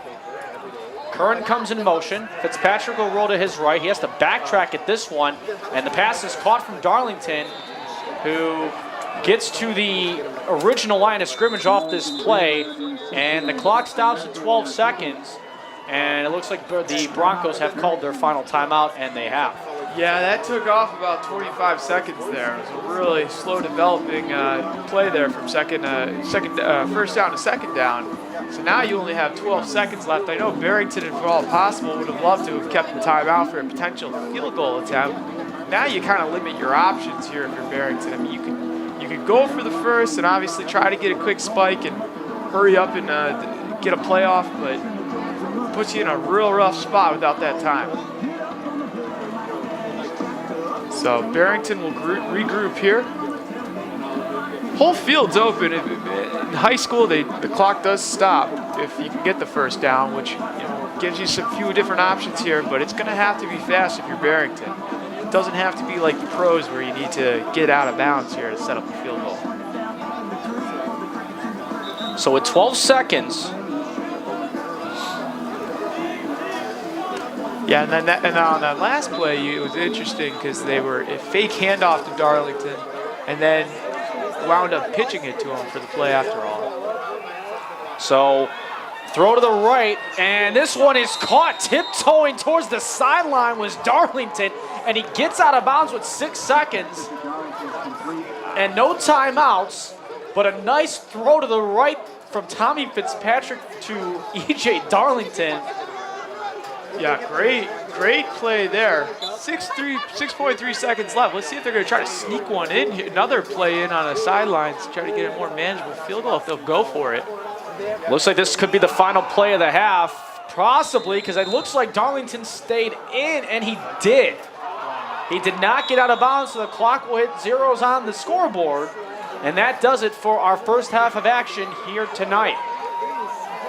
Nevertheless, though, Barrington will go to the locker room with a 10-7 lead on the road against the Schaumburg Saxons in Week 8 action of the Mid-Suburban West Conference. We'll take our halftime break now. We'll get you set for second half action and a whole lot more in just a little bit here in Week 8 action of the IHSA football season. We'll be right back here on HETV. Back here to get the second half started between the Barrington Broncos and the Schaumburg Saxons in our HETV game of the week here at Schaumburg High School for Week 8 action of the 2018 IHSA football regular season. Alongside Drew Howard, I'm Ryan Fay with you for this Mid-Suburban West showdown. 10-7 is our score in favor of the visiting Barrington Broncos, and it was a late drive capped off by a 4th and goal touchdown from Saxon's quarterback Marcus Rostrew. And Schaumburg's got the momentum here going into this second half of action. Yeah, that was a huge touchdown in the first half. Get him back in, down 3. Barrington thought they might be able to get a late field goal attempt, but clock ran out on the last play. And now Schaumburg receiving the ball, looking to tie or potentially take a lead here to start the second half. Both teams, first half, they were able to establish the run game there. So kind of doing what we'd expect they'd been doing. We'll see what happens here offensively with both these teams and if there's any adjustments that got made at halftime. You'll be again seeing the Broncos in their road white uniforms, white jerseys, white pants, red numbers and letters on those jerseys with the black helmets. Meanwhile, for the Schaumburg Saxons, they're in their home maroon jerseys with the gold trim numbers and letters with the gold pants and maroon helmets. And they'll be kicking the trotter here for Schaumburg. And he might be able to change the score right on this kickoff with the type of skill he showed. Last time, after Barrington went down and scored and they kicked it to him, he almost popped it for a touchdown. So it'll be Will Hutchinson, who made a 46-yard field goal back in the first half, to kick this one away. You've got Hezzy Trotter back deep for the Saxons, along with Mike DeJoya and Shamari Brown as well. And the kickoff has commenced and the second half is underway, and we start it with a boring touchback. Yeah, and you can see the wind really playing a factor there. Almost kicked it out of the end zone there for the Broncos. Wind in the favor if you're going towards the north end zone. If you're going towards the south, it's a little against you. Wind's out of the west-southwest direction here tonight. A decent breeze, not really gusty. Haven't had big gusts here tonight, but enough to perhaps consider play calling on the special team side of things a little bit. Yeah, it's October 12th and we're officially in the 30s, so welcome to Chicago fall, I suppose. Merry Christmas. Exactly. It's cold. First action of the year where or at least I had to wear a jacket and a pullover. You didn't see that in the pregame intro we had, but nevertheless, as on this first down, it's Brown on the run, who gets essentially nowhere. Maybe a gain of a couple. Boy, that. Go ahead, Drew, sorry. No, that really looked like it had promise and just got stuck right there by the Barrington defense. Just stopped him right in his tracks. So they officially mark that as a gain of roughly 3, so 2nd and 7 from the 23. 2 receivers to the left, 1 to the right. Brown comes back in motion as Ross quickly throws to the right side for Trotter. And Hezzy Trotter is met for maybe a loss of a yard for 3rd down. Real textbook tackle there from Barrington. Real nice job getting Trotter down to the ground. And you can see Schaumburg going back to utilizing their wide receivers and motion sets here, trying to confuse Barrington. But Barrington's been strong. We'll see if they try to get up the middle. And 3rd down might not be the play to do it, but they started seeing some success when LaJoya was driving up the middle here, and even Ross maybe taking it themselves. We'll see what they do here. 3 wide receivers left, 1 to the right, and that's Trotter on the far side of the field. On this 3rd and 7. Ross making moves himself, gets a nice block from Brown ahead of the 35 for a first down and a whole lot more. Ball comes out at the end, but it goes out of bounds as Marcus Ross took quite a hit, and a flag is out after Ross took the hit, and putting his arms up in maybe in confusion and frustration with the call there that could be forthcoming was David Shinholster, number 36, the linebacker. It'll be interesting to see what they call it here. Schaumburg may have gotten away with a block in the back there after he sprung open from the line of defense there. I don't think this is what that was called on. The flag was thrown right after Ross got hit to the ground, and then the ball came out but went out of bounds. And it's going to be against the Saxons for a hold. Interesting to see where this is a spot foul. It's going to be interesting to see where they spotted that hold. Yeah, so I think they're actually going to maybe get it on that block that Shamari Brown gave to help give Ross that first down and more. As they're spotting it at the 38, and that's kind of where you saw that block from Brown assist Ross to get towards midfield. So the ball's at the 38, first down for the Saxons. So still a nice run there from Ross that just gets pushed back a little bit. And the handoff here will go to Mike DeJoya, the sophomore, who gets spun around and taken down just short of the 40-yard line. Bringing him down for Barrington was number 67, Kyle Cahanzo. Bottled up there. Nice defensive stick by Barrington.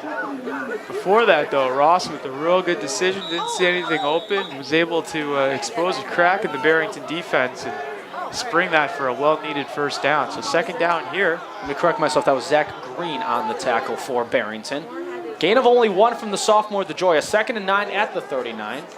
Ross all along the backfield as the passes to the right for Shamari Brown, who gets ahead of the 45.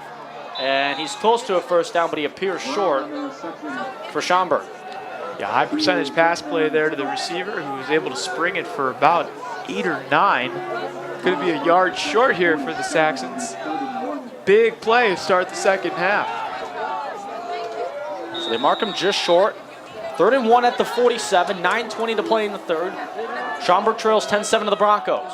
And right up the middle, and a heck of a lot of speed through the tackle box, was Mike DeJoya in the Broncos territory for a first down. And DeJoya came out of there like a cannon. Really just burst right up the middle. Looked like he had a full head of steam when he got that ball. So now that they'll start with a new set of downs in Broncos territory at the 44, DeJoya is going to get the handoff to the right side. A penalty flag comes out by the line of scrimmage. And it looks like this may go against the Saxons. Joya was able to bounce that outside, but unfortunately for the Saxons, I believe that was aided by a holding call. And it is what they do call. So that'll back up the Saxons off the run from DeGioia as the flag was thrown right at the line of scrimmage at about the 44. So this will mark the Saxons back now in their own territory at the 46-yard line. Well, that's going to have to change the game plan a little bit. You got a long ways to go now to get to that first down mark. So it's now 1st and 20 with under 9 minutes to play in the third. Trotter goes in motion as on the keep itself is Ross, the quarterback, who puts his head forward just short of the 50. And it's 2nd down and 16 for Schaumburg. It took a little bit of a chunk out of the distance that they needed now. More manageable, 2nd and 16 ahead here for Schaumburg. Got some positive yardage there. But again, throwing the wide receivers in motion, it's all about deception. Fake Trotter, took it right into his own hands, went up the middle. 2nd and 17, they officially mark it at the 49. 3 receivers left as Ross going for the screen, and he overthrows his intended target of Anthony Refrano. And it's 3rd and long, and a miscommunication there, it looked like, on the side of Schaumburg. Yeah, right idea. Good play call by Schaumburg. They had Barrington rushing, and they weren't ready for it. Just weren't able to get the screen set up, and unfortunately it was an incomplete pass for the Saxons. Now looking at a 3rd and long. Well, it looks like... I just wonder if there was a penalty here against Barrington. And there is. It's going to be a roughing the passer call that goes against the Broncos. So a 15-yard penalty and an automatic 1st down. The Saxons will have it back in Bronco territory. I looked ahead of the play there after the incompletion. I didn't see Ross get hit down as he sprung up rather quickly.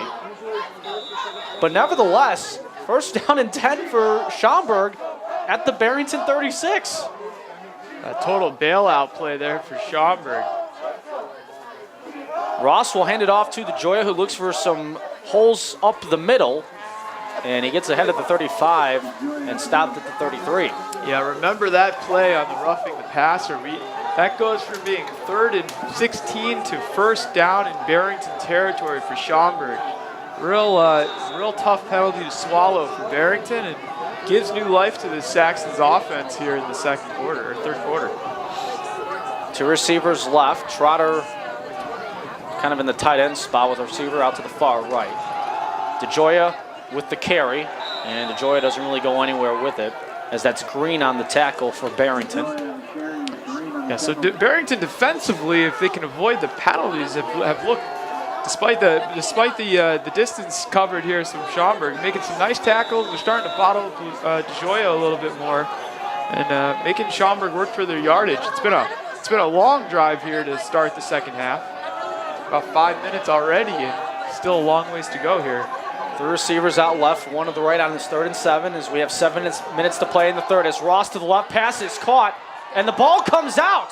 Ball's still alive, and it looks like the Broncos have it, and they do. That was Refrano who made the catch, tried to spin his way forward after he got the 1st down, and there is an injured Bronco out on the field. It is Broncos football right at about the 20, but we do have the injured Bronco out on the field, as it looks like that's Ryan Bumgarner, number 64, that looks like is down on the field. Let me correct myself. That's not Bumgarner. 24. Yep. That looks like Sam Sheedy. That is Sheedy, the defensive back, who going down for the ball after it came loose. Must have took possibly a helmet-to-helmet collision, as he is slow to get up. So he's on his feet now. Good to see here for Sheedy and the Barrington team. Looks okay. He just raises a fist pump into the air to say that his team got the football, so he'll be checked out by the medical staff on the sidelines. His teammates giving him that, pat on the shoulder there for the 8+ effort to help give his team the football. Barrington there able to turn a real negative play into a huge positive. It was going to be a 1st down for Schaumburg. made the catch, did make a football move, was able to turn it upfield, but the Bronco defense looking opportune, knocking that ball loose, and it's going the other way now, just like as if they were to get the ball off the kickoff here with plenty of distance here. So the Broncos now will take over on their own 17. 2 receivers out left, 1 to the near right. That's Darlington. Curran at the left hip of Tommy Fitzpatrick, the quarterback. Darlington goes in motion. He's going to get the football, and he's got some speed down the sidelines, and there goes Darlington. A tackler tries to get him from behind. That's not going to work, and Darlington will go 83 yards for a Barrington touchdown. Yeah, it wasn't a matter of if, it was a matter of when they were going to get Darlington involved here with the offense. Really, one of his first touches went for a huge play for the Broncos, and now what looked like the Saxons could have taken the lead or at least tied it up. This is looking like it might be a 10-point lead for the Broncos. Huge turn of events here in the last couple of plays. 16-7. Extra point coming. Hutchinson will kick it. But an 83-yard quick toss to E.J. Darlington to put the Broncos with this extra point now up by 10. So 2 big plays that have gotten touchdowns. It was first a 79-yard touchdown run from Quinn Cattell, then an 83-yard pitch and run to E.J. Darlington to make this a 17-7 lead with 6:42 to play here in the third quarter. But if you're Schaumburg, that really just takes a lot of wind out of you after you fumble the ball and then you give up an 83-yard run like that. Yeah, how about Darlington turning on the burners, bringing it upfield there for the huge strike for the Broncos. And now, feeling a lot better if you're a Bronco fan here. Up 10 with 6 minutes left in the third quarter. Really flipped this game. Let's see if Schaumburg's got an answer for him. Schaumburg will be back out to receive this kickoff. You've got DeGioia back deep along with Trotter and Brown. Hutchinson to kick this away from his own 40 to the right hash. On a cold night here at Schaumburg High School, really getting the effects of Friday night football towards the latter end of the regular season. Schroeder will let this one go into the end zone for another touchback. Well, this is going to be a critical drive for Schaumburg. It could go one of 2 ways. In one sense, Schaumburg was really starting to move the ball offensively, but now if they turtle up after giving over the ball and now going down 10, and Barrington can start reestablishing themselves, this game could get out of hand. But you know, if you're Schaumburg, you just got to kind of like brush off the fumble, get back to what you were doing, know that you were moving the ball, and see if we can reestablish that. So the ball now back at the 20-yard line. As Marcus Ross and the Saxons offense going to have some work to do again. And once again down by 10, 17-7, ball at the 20, 12 seconds on the play clock and counting. 2 receivers bunched to the near left, 1 out to the far right. As DeGioia will get the handoff, run to the right side. Gets ahead of the 25, and on a nice first down run, he's just short of the first down at the 30, but nevertheless second and short as a late flag comes out. Penalty flag thrown after the fact. And this looks like it could be unsportsmanlike here, Drew, against Schaumburg. And that's the way Barrington's pointing, and that's what it's going to be. Yeah, I don't know. I didn't see anything there. It didn't look like a late hit. I almost wonder if it was like a sideline warning or something. Now, if it was a sideline warning, it would have been issued prior. So maybe just some verbal words that should not have been said, as DeGioia gets stopped at the line of scrimmage. And I think based on the yardage that stays at 2nd and 2, you may be correct. So that could be the first sideline warning against the Saxons. Yeah, they didn't move the ball, so maybe it had something to do with that. I don't know if the Saxon coaching staff was upset about a certain call, or not totally sure. But first down here for Schaumburg. Sometimes when you get those silent ones, it could be your bench guys kind of getting out towards the field the way that they're supposed to be behind the big white block of the white turf that's out there, and you've got the maroon turf color where everybody stands. So that always can have some effect of it. For a sideline warning is off the first down. DeGioia gets about maybe 3 or 4. Yeah, DeGioia just being the workhorse tonight. Every time they go to him, it's a big, tough run up the middle. He's taking a lot of licks, but he keeps plugging away and getting positive yards here for the Saxons.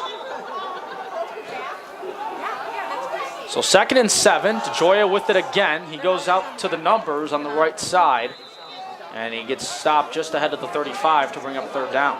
Yeah, real nice crackback block there by Schaumburg. Really sprung that run here and gets it more manageable for 2nd down. So the officials may be having an issue with the spot here. Looks like it should be 3rd and 7. They've got the ball at the 37 at the moment, and there was a flag that came out. Yeah, it was personal foul. It looks like maybe it was a face mask on Barrington, as it seems they're trotting off 15 more yards here for the Saxons. Officials didn't really want to promote the flag being thrown. That was a very under the radar. Oh, by the way, face mask, 15 yards, 1st down. Gentleman's agreement. So now the ball now in Barrington territory at the 48. Trotter in motion. Ross is going to keep it himself, and he gets stopped just short of the 45 for a gain of maybe 2 yards on that run. And here we are again. Schaumburg into Barrington territory. It didn't take long, albeit on the heels of yet another personal foul penalty in Barrington. You gotta wonder, when does Heza Trotter become less of a decoy and more of an option here? I wonder if the Schaumburg's gonna start feeding him. He can really spring a big play here and make it a 1-score game really fast. Ball at the Barrington 46, 2nd down and 8. Ross is gonna keep it. Pass is deflected at the line, incomplete. As getting the deflection for the Broncos on their right side of the defensive line was Lucas Van Ness, number 90. Yeah, nice job. Good pressure by the Barrington D-line. Looked like Schaumburg was trying to get a quick play off, but just as they teach you, get your hands up, swat it down at the line. 3rd and 8 with 4:23 to go in the 3rd. You got 3 receivers out to the left, 1 to the right. DeGioia at the right hip of quarterback Marcus Ross. He does have a 1-yard touchdown run to his credit here tonight, and that came back in the 2nd quarter. Ross steps up. He was going to air it downfield. Ball came out. It's Barrington football, and taking this one for a scoop and score is Mark DiOrio. Touchdown, Broncos. Wow, what a play by Broncos. What pressure coming off the edge there from the Bronco D-line. Was able to get a fumble that could have gone both ways. It was almost a pass, but he was able to knock the ball loose. Good call by the official, keeping it alive. Barrington with a scoop and score, and now you're looking at a 17-point game if they can convert this kick. And a flag comes out, and I think they're going to get on sportsmanlike conduct on the Schaumburg sideline, as they were trying to maybe make the case for it was a forward pass and not a live ball. And I don't think they're going to win that argument. Yeah, it was a real bang-bang play. You could see he was loading up to make the pass as he was hit. But without the luxury of instant replay and being able to review that, I think it was the right call on the field, and Barrington was able to capitalize. Special teams unit out there for Barrington, preparing to take this for an extra point. Officials haven't signaled it as a touchdown at the moment on the field, but we presume right now it will be. A 54-yard fumble recovery for a touchdown by Mark DiOrio. Yeah, so it should stand at the moment 23-7, but the officials all having a conference about it. You know, the only thing I'll say is the back judge was in a good spot to make the call. You can see just he was really well positioned. If there was anyone that could get a really good read, I trust that I think he made the right call. Maybe somebody saw something different. Again, you're trying to remember, how far, especially without replay, was it in a throwing motion? Was it a fumble? Unless someone comes out of here and thinks that they really saw something, it's probably going to stand a Barrington touchdown. Officials having a long conversation about this. I don't think it should take that long. Unless they want to see, they get everybody's opinion if Ross's arm was going forward when he was hit in the backfield. As the pocket really did collapse on him once the ball came out. And everybody just kind of standing around trying to keep their hands warm as the officials convene. We'll see what the call's going to be momentarily. They pick up the flag. No, they don't pick up the flag, so they do call unsportsmanlike against Schaumburg. And they're going to call it an incomplete pass, it seems. So it should be, it was 3rd and 8. It will go to 4th and 8, and it looks like they'll probably trot off the penalty for the unsportsmanlike on Schaumburg. And head coach Joey Sanchez out there trying to get an explanation. It's still an unsportsmanlike against Schaumburg nevertheless, so that will still be counted. So the touchdown now will come off the board, which from our vantage point, I didn't see much of that arm moving forward when it came out. But the official saw something different, so it's going to stay with Schaumburg for this play. It's 4th down and long because of the unsportsmanlike penalty. Well, and to overturn the call, you have to be pretty confident. I mean, we don't have any, like I said, we don't have the luxury of replay here. What on the call on the field was a fumble. I mean, so this is a really big decision, but someone must have saw something to see the ball going forward. Nonetheless, it's just the way the ball came out didn't look like it was, well, it was, obviously he was hit trying to throw, but it didn't look like he was hit throwing it. You know, if you kind of dictate the two that I'm mentioning there. But either way, it's 4th and 24 because of the unsportsmanlike, so Troyer's going to punt this away. And you'll have Luke Kozlowski back to receive it. So this could be a play you remember. Now, Saxon's still within 10 at this current moment. It would have been really tough to come back from 17. So this is a blessing for Schaumburg. If they can keep Barrington out of the end zone here, it's still a relatively close game, and they'll have to make them go 60 yards the other way to score this time. But that call could have gone either way. It's just one of those things you'll never really know. We don't have replay. You got to make the best of the situation. I think it was probably handled properly on the field, made the best of what they had. But although, if you want to talk about handling it properly, Schaumburg's sideline would kind of counter your point, unfortunately, for their sake. Well, the officials handled it properly. That you are correct on. But nevertheless, 17-7, we remain. Exactly 4 minutes to play in the 3rd quarter. 2 receivers out right, 1 still left for the Broncos. Tommy Fitzpatrick in the shotgun with Mike Curran at the right hip. And Curran's going to get the carry. He's going to try to march his way towards the 45. He'll be just short of it, though. Brings up 2nd down. Yeah, you're going to see a healthy dose of the run here from Barrington. They're going to try to kill clock. The game's been moving pretty fast. We're already with 3:45 left here in the 3rd. Not a whole lot of pass attempts for Barrington. And with the wind, why up 10 points? Why risk it? Kill some clock. You're moving the ball on the ground, so just keep to the course. 2nd and 6 off that 4-yard run from Curran. He goes out in motion, speaking of him, as Patel's going to get the carry. He ran one for 79 yards back in the first half for a touchdown. Flag comes out as he gets stopped right at the 46 for 3rd down, but let's see what the flag is. Yeah, that's going to be a block in the back on Barrington, almost for sure. Coming off the edge there, just got a little too handsy, pushed him the wrong way, and that'll put Barrington back 10 yards. And your analyst of official calls on the field is correct. Your ratio is going quite up this evening. Well, except for the fumble. Well, that was kind of everybody was wrong on that one. So don't be hard on yourself too much for that. I called it like a touchdown when it happened. So the officials did the same thing until they came together about it. Nevertheless, though, 2nd and 16, 2 receivers out left, 1 at the right. Fitzpatrick will fake to his left. He tries to square his feet up. Intercepted! Has he tried to read the play like a book? You can't judge it by its cover, but you can judge this one for a pick 6. Wow, what a turnaround play there for Schaumburg. It almost looked like the ball floated just too long, and Trotter was playing in center field, came up, made the big pick, and took it to the house. And what goes from a 17-point Bronco lead just got flipped to a 3-point lead. If they can convert the extra point, it's a whole new game now. What an unbelievable turnaround.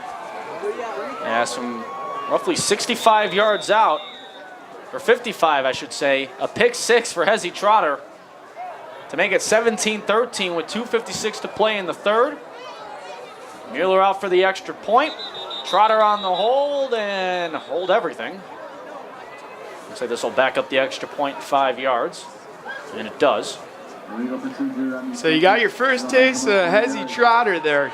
Said he could do it all offensively, special teams, and then right there you saw the pick 6 from Trotter. Unbelievable player this guy is. So now this will back them up now to the 8 for the extra point try. Snap is a little high, the hold is up, and the kick hits off the upright, no good. That's a big point right there that they didn't convert on. Now Saxons need to get into the end zone to take a lead on Barrington. They can't simply tie it up with a field goal. It was a good rush coming off the edge there from the Broncos. I thought for a minute they might have had a chance at blocking it, but alas, ball clanked off the goalpost, and it's a 4-point lead for Barrington. So when you get the pick 6, you then go false start on the original extra point. Then when you try it again, you hit it off the far upright. You mentioned how you want to see this Schaumburg team try to get a groove going and get back in it. But when you make plays like that, it's hard for, to see the Saxons in this point keep that momentum going when you kind of shoot yourselves in the foot with those kind of plays. Well, I mean, that was a huge opportune play from Schaumburg. My guess is you're not going to see a pass attempt here from Barrington. It's a risk, with the wind going against you here, it was a risky play that they didn't necessarily have to do. They were having success with the run. Nonetheless, with that wind, the ball hung up just a little too long, and it was a good opportunity for Schaumburg. So I think Barrington's going to try to get back to basics here, try to milk the clock, and why risk it? So Mueller will kick this one away. It's going to be a short dribbler that the Broncos will fall right on top on, just short of their own 30-yard line. As falling short of that one for Barrington was Maxwell Rayner. Yeah, they don't want to kick it deep to Darlington. They saw the speed of the first drive on the end around there for Darlington, and he's been able to take a couple of kicks to the house this year. So keep it away from him, keep it short. Almost again with those little ones. Barrington's been a little hesitant to jump on that ball. Gets a little close for comfort for the special teams coaches here for the Broncos as Schaumburg gets close and start the second drive. Fitzpatrick on the run to the right side. Gains roughly 5. Yeah, again, we'll see. I'd be shocked if they really try to put the ball into the air. Maybe something short, but Barrington's had success running. Just stick with what got you here. You got a 4-point lead. There's 2.5 minutes left here in the third. See what you can take away from this. As the handoff will go to Curran on this 2nd and 5. He gets to the outside ahead of the 40 for a Broncos first down. Yeah, good job turning it up there from Curran. Saw a nice seam. Was able to get the first down, move the sticks, and keep the drive going here. So first down and 10, chains reset, ball at the 41. So we have 2:21 and counting to go in the third quarter. 17-13 Barrington in a crucial mid-suburban West showdown here in week 8. Again, both teams trying to fight for their playoff lives as Michael Curran making that case again into Saxons territory. First down Barrington. Yeah, you can see him really turn it up. Big physical run right there. And you're starting to see the Barrington Bronco offensive line start to assert some of its dominance. Universally, year over year, big lines here.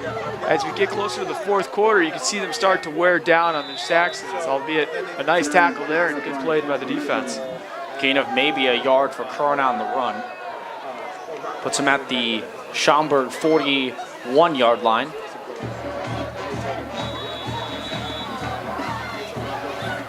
Two wide receivers to the right, one to the left. Curran at the right hip of Tommy Fitzpatrick. Fitzpatrick will throw to Darlington. He's got speed. If you get him into open territory and a no penalty. Broncos are calling for a horse collar, and from our vantage point, I'm a little surprised one wasn't called as it's first down Barrington. Yeah, he may have lost the grip on the horse collar or may have eased up on it, but it certainly looked like that was going to be a horse collar. Nonetheless, they did get the first down. Really well executed play there from the Broncos. A couple of good blocks to spring them loose. 1:20 to play in the third. Broncos charging downfield, ball at the Saxons 30. Two receivers left, one to the right. Play clock now down to 7. Pump fake from Fitzpatrick. He runs up the middle ahead of the 25. And a nice move there from Fitzpatrick to call an audible during the play for himself to get positive yardage as we now have another minute to play in the third. Yeah, real nice play there from Fitzpatrick, deciding to tuck it and run. Got some nice yardage. Now you got a very manageable second down, rolling into the end of the third quarter here. 45 seconds left, controlling the ball. You got to deepen your territory. Either try to close off the drive here or just take it into the fourth quarter. There's a gain of 7 there on that run from Fitzpatrick as he'll keep it himself yet again. But this time he's met at the line. Play clock to game clock for this third quarter is at roughly, once it resets, it should be game clock won't matter. So the play clock will just stay where it's at the 25. But they can wind it, it won't matter as it looks like Barrington may rattle off one more play. As it looks like that's what they want to do. Shotgun formation, 2 receivers left. 2 seconds on the clock, and the clock goes to zeros, but a flag comes out for a false start. As it looks like they got the left tackle in number 74, Ray Schmitz. That's the one thing you couldn't do if you were Barrington. You either would go to the fourth quarter, try to get a quick play, but you don't want to have a false start there. So now you go from a 3rd and 3 situation to a 3rd and 8 to start the fourth quarter. Although So I think you have to have one more play here. If you're going to call a false start, I think you have to. Actually, it looks like they picked the flag up, so that's interesting because you saw Schaumburg call from it, and from our side of it, it still looked like there was maybe a few ticks of a second left, but nevertheless, they pick up the flag. We're going to start the fourth quarter without that false start penalty. We're still at 17-13 Barrington, and we're going to start this fourth quarter with a crucial third down. Nothing like some conference football with a lot of implications in week 8 and a close game on a cold night here in Schaumburg. Yeah, it's going to come down, fourth down. It's going to come down to all the conditioning that they've put in all season. Both teams have been running the ball a lot. We'll see what kind of attrition that plays on the teams. I know it's certainly not warm out there. The hits are starting to wear out the players, and we'll see who can control. I mean, really, it's going to this Barrington drive is going to really set the tone for what we can expect the rest of the way. If you can punch it in and go up 10. That's going to maybe put Schaumburg into a different offensive rhythm. I mean, I don't know how much time they're going to be able to take off the clock before potentially getting there, but then if you're Schaumburg, you got to start thinking more big plays and maybe get away from trying to pound it up the middle with DeJoya and some of the other guys that are trying to do with their offense here. Alongside the analysts that you just heard there, Drew Howard, I'm Ryan Fay with you for Week 8 action of the Mid-Suburban West Conference for our HETV Game of the Week. Barrington will be going right to left now offensively. Schaumburg will be left to right. Barrington, as you see on your screen in the road, white uniforms, white jerseys, white pants, red numbers and letters with the black helmets. Saxons in the home maroon jerseys and helmets with the gold trim, numbers, and pants. 3rd and 3. As we start the fourth quarter, it's a run from Curran, and it is enough for a Broncos first down. Good hard run, exactly what Barrington wanted to do there. Got the first down, keeps the drive alive, start to take away a little bit more clock here in the fourth quarter. Still have the ball up 3. Now it's a matter of can you execute, can you put it in. So a new set of downs with the ball at the Saxons 18. Red zone territory for the Broncos. 2 receivers left. One from the right side goes in motion. Darlington will get it, who came in motion. Gets spun around and taken down by the Saxons. That was Anthony Hernandez, a 6'2 sophomore, to make the stop for second down. Boy, Schaumburg looked like they were ready for that. It looked like there were about 4 or 5 guys waiting for Darlington to come around the edge there. Must have been in his zone. But nonetheless, nothing going there for Barrington. Actually a loss on the play. And now you got to kind of think if you're going to pass or try to get back to the run. I don't think they want to put it up in the air, not with Trotter lurking. And before the play, penalty flags fly. And it looks like encroachment against the Saxons. Yeah, it is encroachment. In years past, you would see these potentially be a live play. I know that throughout football, they're trying to cut down on that and kill the play without giving them the option to maybe have a free play with these situations. But that was a big chunk of yardage for Barrington. It goes from being in a real negative situation to getting into a more reasonable second down play. So now it's 2nd and 9. That was a 4-yard loss there off the original run from Darlington on that first down. 2 receivers right, 1 left. 2 backs in the backfield, and it's going to be the main back in Curran that gets the run up the left side as he gets just ahead of the 20 to bring up 3rd down. Yeah, good play call. You can see Schaumburg was kind of showing blitz there. Ultimately, they kind of pulled back, but a good strong run up the middle, caught him off guard, and was able to pick up some nice yardage. So 3rd and 5 here with 10:30 remaining. I know Barrington would definitely like to at least get a first down out of this. Play clock at 15. Ball at the 13 on this 3rd and 5. 2 backs in the backfield, same formation yet again. As on the option, Fitzpatrick is going to keep it, and he looks to be short of the first down by maybe a couple yards, and it brings up 4th down. Decision time here for the Broncos. 4th down, up 4. Likely they'll kick for 3. Looks like they will to go potentially go up 7. Although this side of the field, the last time they attempted a kick here, it was botched and was put back. Got extra good yardage for Schaumburg, and I don't know if this side is jinxed, but the last time Schaumburg kicked, it hit off the goalpost. So not a good rhythm so far down this way. Yeah, this way for special teams has been not the friendliest, to say the least. We'll see if Barrington tries to ride it here, as this one will be from about 30 yards out, as this one is up, and it is good. So from 30 yards out, it's Will Hutchinson delivering. That's his 2nd field goal of the night to make it 20-13. Broncos up by a touchdown and a point after with 9:21 to go here in regulation. So nice drive by Barrington, kind of stalled out there closer to the end zone, but once they got into the red zone, we're able to convert for 3. Now with a 7-point lead, we got a great 4th quarter ahead of us here. So with 9:21 to go, if you're Schaumburg now, Drew, do you look to those big plays down by a touchdown, or do you try to keep it with the running game and those motion options? I think you got to go with the motion options. I mean, there's plenty of time. You don't have to really get away from the game plan. You know, when DeJoya was running up the middle, I think that also kind of helped free a couple of those big runs on the outside. So, you know, if I'm Schaumburg, I would go that route. I mean, anytime you can get the ball in the hands of your big playmakers, I think they have to explore that. But you know, to keep Barrington honest, I think they need to be doing those runs up the middle and start wearing away at him a little bit more.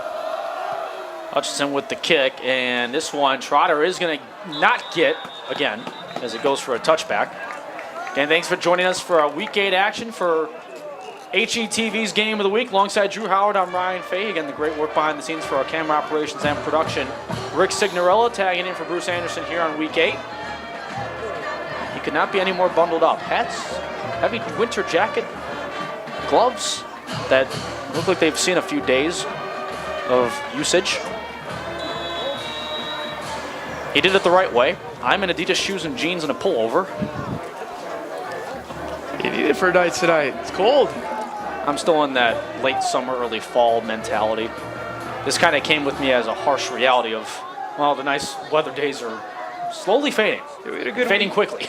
Fall was a good week for us here. Yeah, the 1 week we got for fall in the Chicago area is Trotter trying to step his way towards the 30. Gets a nice run on that first down, and pretty sure I hope I'm not the only one that has those kind of thoughts, because I mean, I think they said the weather tomorrow is supposed to be close to 60 and sunny, but remember how the week started? We had summer temperatures, shorts and shirts weather again, and here we are 4 days later, and it may as well snow.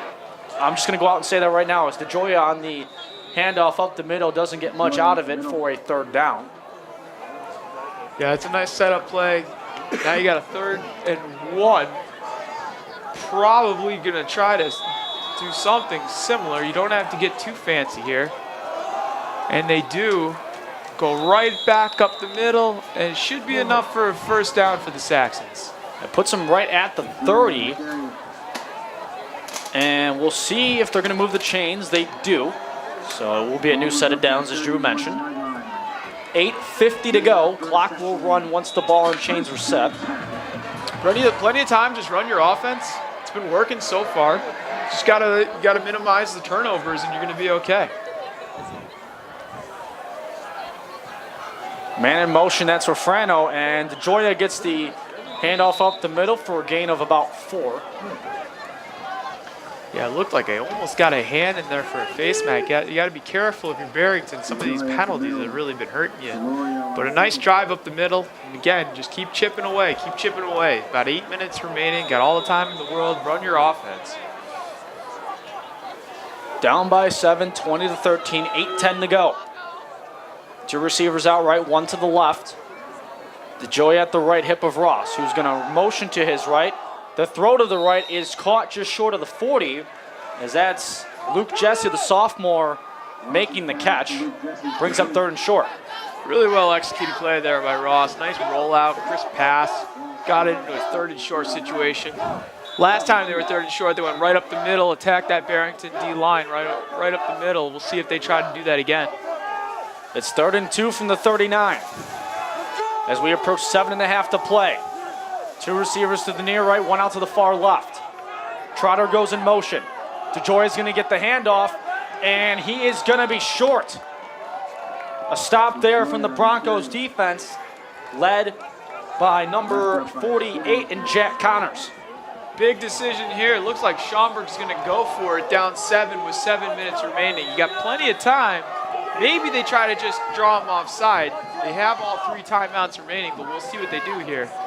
4th and 2 was a gain of nothing on that run there from DeJoy. Yeah, Trotter's going to take the snap, so it might be one of those short punts. As he backs up for it. Nobody back deep, though, for Barrington. Trotter, he's done this before trying to keep it. He's going to leap for the 1st down. It depends on the spot. Initially, he looks short. Schaumburg says he got it. Barrington says he didn't, of course. And Barrington wants to say they've got the ball off the turnover on downs.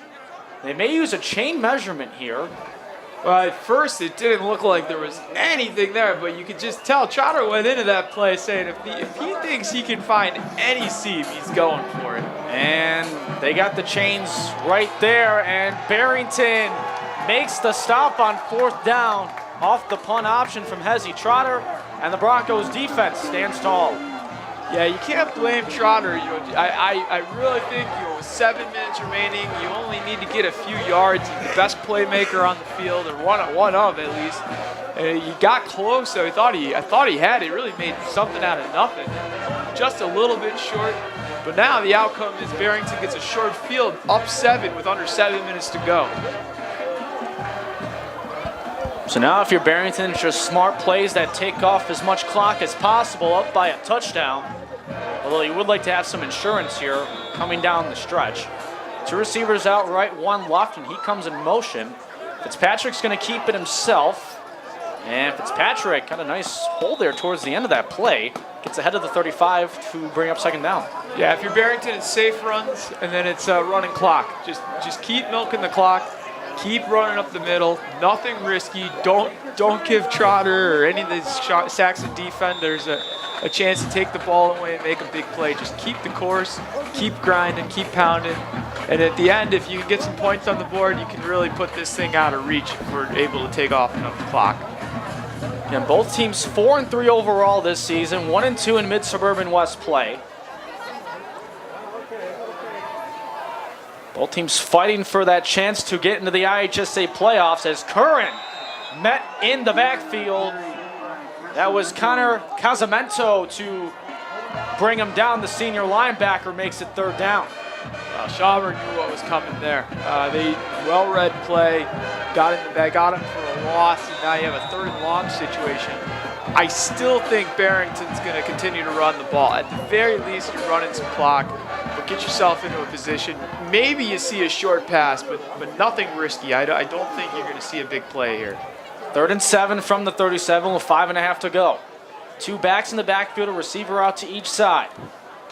Fitzpatrick is going to keep it himself, finds a hole down the left side. It's a 1st down and a whole lot more. Tommy Fitzpatrick runs it in, 37 yards for a Barrington touchdown. Wow, what a play by Fitzpatrick. He had the option. It was a slow developing play. At first I thought it was going to get broken up, and then took things upon himself, brought it to the house, and showing off some of that speed that got him here to it. Now close to a 14-point lead with 5 minutes remaining. almost puts it out of reach. That's a monster play for the Broncos. Hutchinson out for the point after attempt. Tommy Fitzpatrick with perhaps the blow of the game with 5:16 to go, up 26-13. And this extra point makes it 27-13. But what a gutsy run, as you mentioned, Drew, by Tommy Fitzpatrick on the option play. And now they're up by 2 scores. And now if you're Schaumburg, you're in aggressive offensive mode here. Yeah, and for Barrington, they've been scoring by the big play here. They've just been able to bust some big plays. Almost got that other big play on the fumble, which was called back, but really it's been the big strikes, showing off some of their speed today, both from Fitzpatrick and Darlington. And now Coach Sanchez really trying to rile up the troops on the sideline to close this one out and give Barrington their 5th win of the season with just over 5 minutes remaining here. Some of the Schaumburg fans heading for the exits, as if this result holds, Barrington will go to 2-2 in conference, 5-3 overall. That would still put them in a tie with Frem for 3rd, because Frem has the win over Barrington this year. But that would then put Barrington in the playoff point category to try to make the postseason, as Trotter lets this one get into the end zone for a touchback. Again, if you're a 5-4 team at the end of the regular season, you can still get a berth if you have enough playoff points. But if you get that 6th win, you get the automatic qualification for it. So for both these teams, trying to win out would be the goal. And if you're Schaumburg, you lose this one tonight. If the result holds, you really put yourself in a bind when you go to Frem next week. Yeah, tough game against Frem, although if they do pull that out, they should have the points, I believe, to get in. They got in last year with 5 wins. Should be in a pretty good spot this year. Barrington closing out the season against Palatine. They're going to be in a really good spot, although that game historically in recent years has been a much tougher game for the Broncos. And don't overlook Palatine as an upset team either. They took Hoffman Estates to the wire too just a few weeks ago. It's airing this downfield, and the pass is incomplete. Looking for Brown was Marcus Ross to bring up 2nd down. Yeah, Brown almost made a great catch, broken up though by the Broncos. Yeah, Palatine, they're 1-6 coming into action tonight, but they've had some close games. Last week they lost to Schaumburg by 1, and it was a late drive by the Saxons to pull off the victory with a game-winning field goal with 7 seconds to go. Yeah, it's a proud Palatine team. You can never overlook them. Broncos, though, they can hold off here. They look like they're coming into the playoffs really strong despite having some mid-season hiccups. As the pass to the left side here is caught just ahead of the 25. Once again, Luke Jesse with the catch, as we now have under 5 minutes to go. Beautiful form tackle there from Barrington, just textbook, exactly how you draw it up.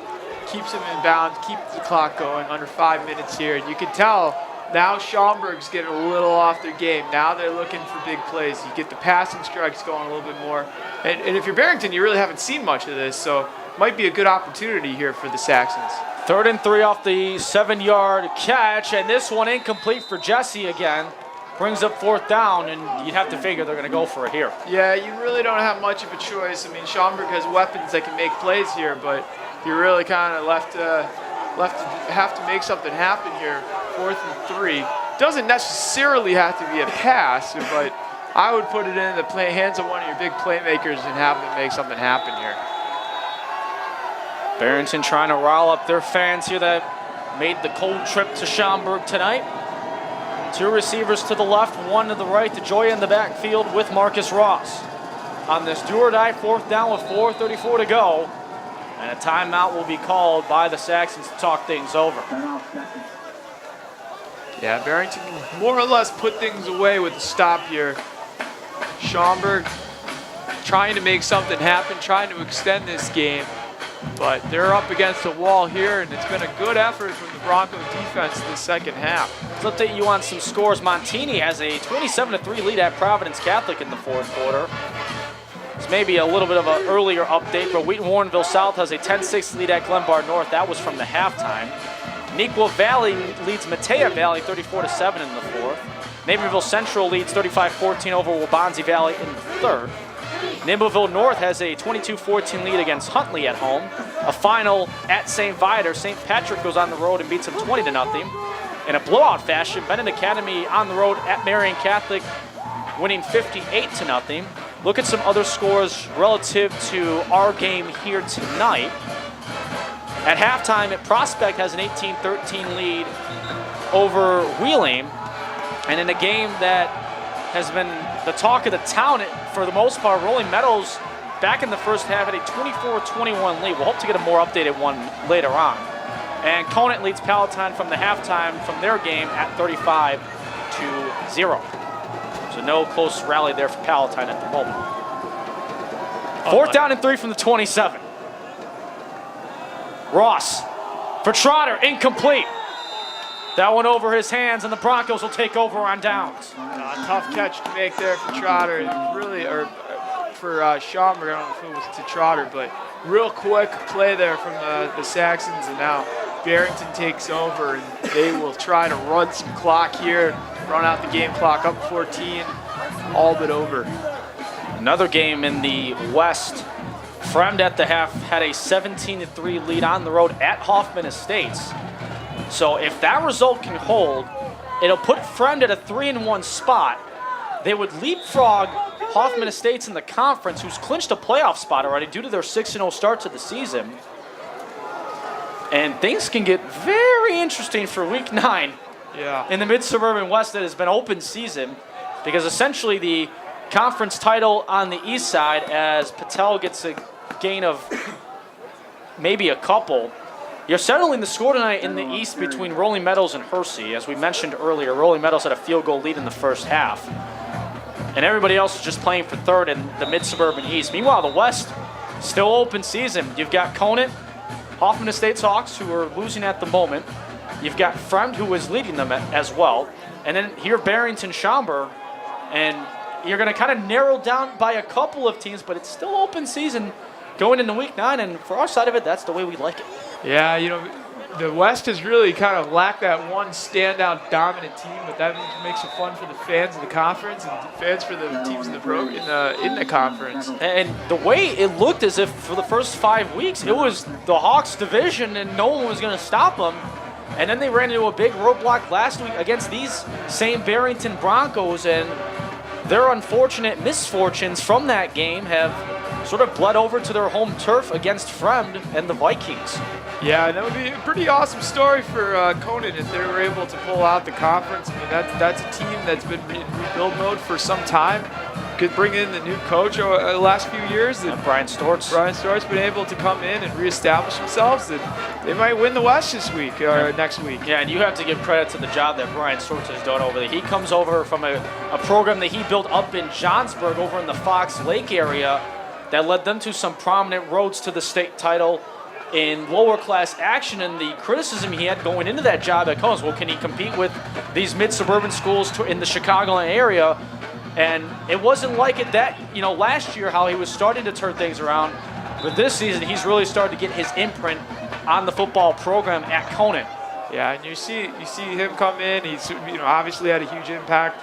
You're seeing what's happened when Hersey's had a new coach come in and have a great impact. Hoffman's been able to pick up where they left off. So it's not really a 1 or 2 team league anymore. Yeah, it's not like where we had it maybe 4 or 5 years ago where it was Barrington and Palatine and everybody else playing for third, as this one is going to be a run short and maybe a loss of a couple to bring up 4th and long, as the final timeout for the Saxons has been used. With 3:33 to go here in the game, 27-13 Barrington. And again, this is a Barrington team that you look back to a couple of weeks ago, you thought their season was over. They had a great start in non-conference play. They come to the mid-suburban portion of their schedule, and they hit an absolute wall and had essentially no offensive rhythm. And since last week, they've been able to finally find it. Well, Barrington coming out of week 3, they had just beaten Maine South at Maine South, which is tough for anybody to do. They looked like they were going to be on cruise control of 9-0. Evanston comes in for Barrington's first home game, and really, I think it just shocked the system. A lot of speed on Evanston, a lot of really good players. They're having a nice season. Was able to lose. It sounds like Barrington probably was getting into a little bit of injury trouble, which slowed them down. But starting last week, they were able to rebound in a big way. and then now ride that momentum here to Schaumburg and try a huge field goal attempt with the wind in their face. This will be from 46. For number 46, it is up and 2 to the right, no good. As that one, you kind of question a little bit, but again, up by 2 touchdowns with only a few minutes to play. You don't want to, not be showing sportsmanship, trying to go for it on 4th down from that far of distance. So I think you have to look at it from Barrington's side and understand why they went for the field goal. Yeah, give him a chance. I mean, he was able to kick a pretty long field goal earlier, albeit the wind's in your face here. It's a good challenge. Why risk a punt, really? Don't let them have a big special teams play and get back into this thing. So, yeah, for Barrington, low risk, low reward, I guess, at this point. But now it's going to be on Schaumburg's shoulders to try to make something happen. Down by 2 touchdowns as Ross airs it downfield for Brown. Diving attempt for it, falls incomplete. As Luke Kozlowski was in coverage for Barrington, 2nd down. Yeah, it looked like he had a step or 2 on him. If that ball didn't get held up, that looked like it could have been the big play that Schaumburg needed here. Schaumburg's got guys who can go out and make plays. We'll see if they can try to make something happen. Got to take a few risks here to cut it to 7 and try to roll the dice maybe on an onside kick. So 2nd down from the 20. 3 receivers left, 2 to the right. Ross is going to run it, and he takes a forward roll to the 25 to bring up 3rd down. And again, for these teams next week, Barrington will go back home to take on Palatine. And for the Saxons, they will hit the road and go to Fremd. And if you're Schaumburg, you're going to fall to 1-3 in the conference. That would automatically take you out of the conference title at this point, as this one hits the turf and incomplete, looking for Shamari Brown. But if the result holds, they go to 4-4, 1-3 in conference, while Barrington goes to 5-3, 2-2 in conference. And you're going to get that 2, 3, and 4 spots for week 9, along with the top team, looking like can be Conan at the moment, as they're going to look like they're going to go 4-0 as they had a dominant lead over Palatine tonight. So it's a matter of, if you're Conant and you take on a Hoffman Estates team that's starting to reel here over the last couple of weeks, this could be Conant's conference to snack up here. Yeah, it could be Conant's, and who knows, Barrington, they may not win the West this year, but I think some of the, being able to battle some of that adversity in the middle of the season, get a few losses, I think in recent years they've been so used to just kind of being on cruise control. And I don't mean to cut you off, Drew, but Marcus Ross in that 4th down got taken in the backfield and he's hurt. Marcus Ross slow to get up, and this could be really bad if you're Schaumburg going to Fremd next week. Yeah, it doesn't look good. Hopefully he's okay. Especially, it hurts to see, especially this late in the game. This could be just adding, you don't want to say insult to injury, but it's kind of the way it's looking here for how this game is ending for Schaumburg tonight. Yeah, I didn't see if it looked like he was kind of favoring the shoulder. I hope everything's okay there. He's even got Hezzy Trotter right there trying to support his teammate as best he can, while the medical staff will attend to Marcus Ross. And you go to a Fremd environment next week and, you're fighting for your season to continue essentially next week, as they're down 27-13 here tonight. Barring any late miracles here from Schaumburg, they'll fall to 4-4. And this is a team that does well on the road, though. They come into play tonight at 3-1 on the road and only 1-2 at home, though. So it's a weird misfortune that they've had this year.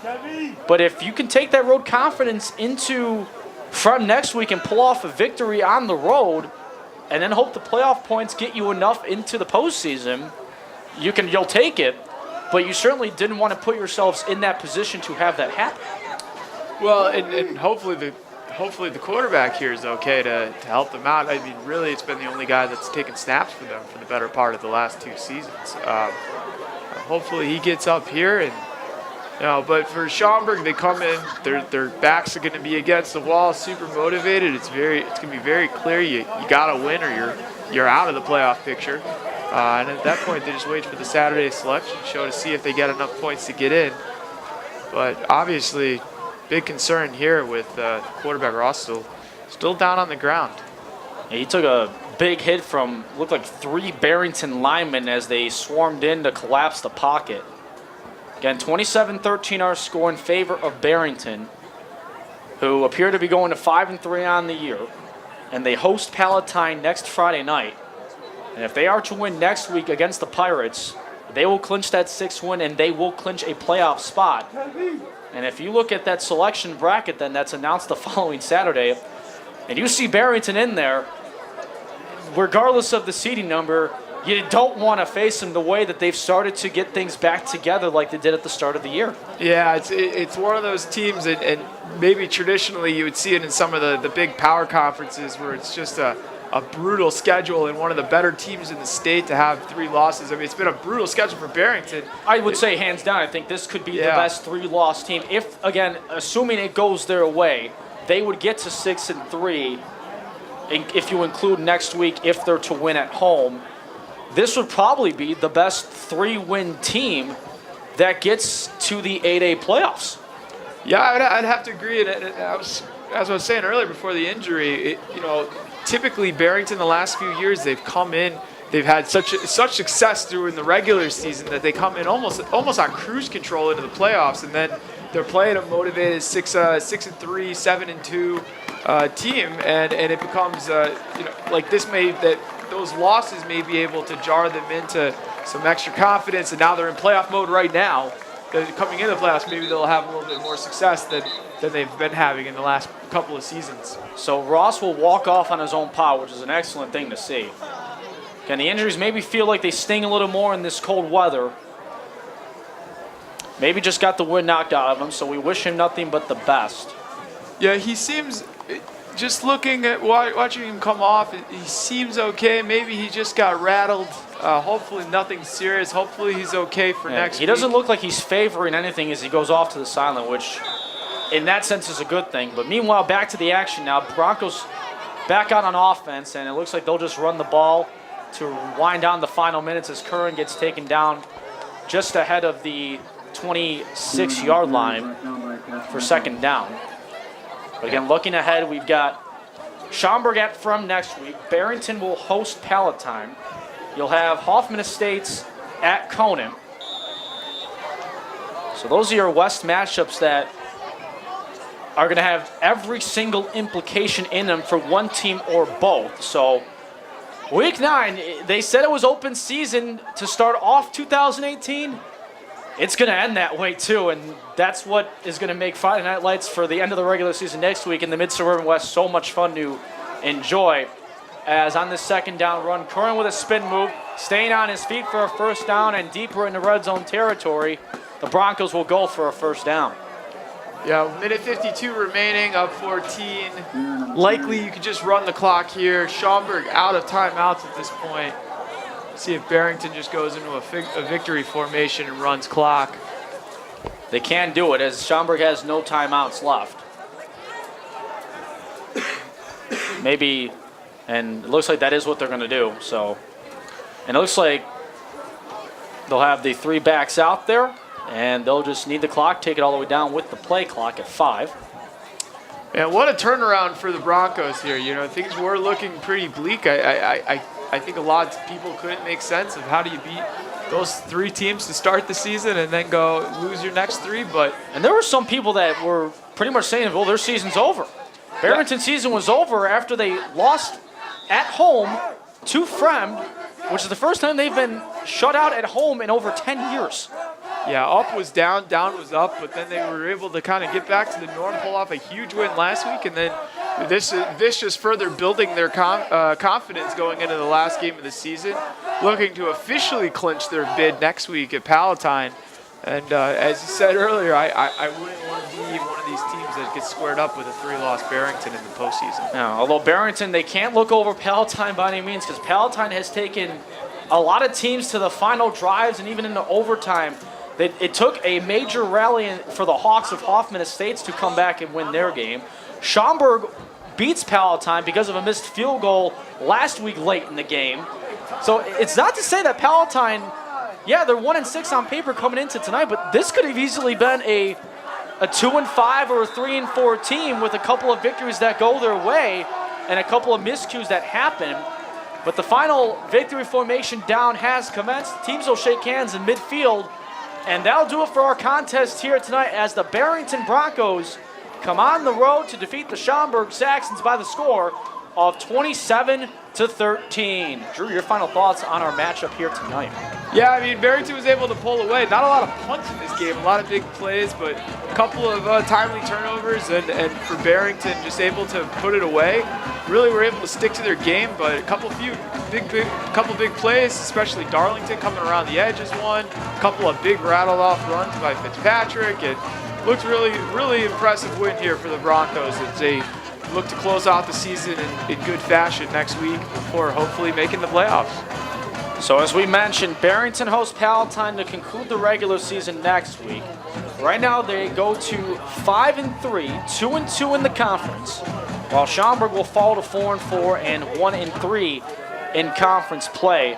And it sets up for quite the week 9 in the mid-suburban West. So that'll do it for our broadcast here tonight. Once again, final score, Broncos 27, Saxons 13. For our great work with the camera operations and production behind the scenes with Rick Cinderella, along with my commentator tonight and Drew Howard, I'm Ryan Fay signing off. This has been your Week 8 action of Mid-Suburban West Football on HE TV. So long, everybody.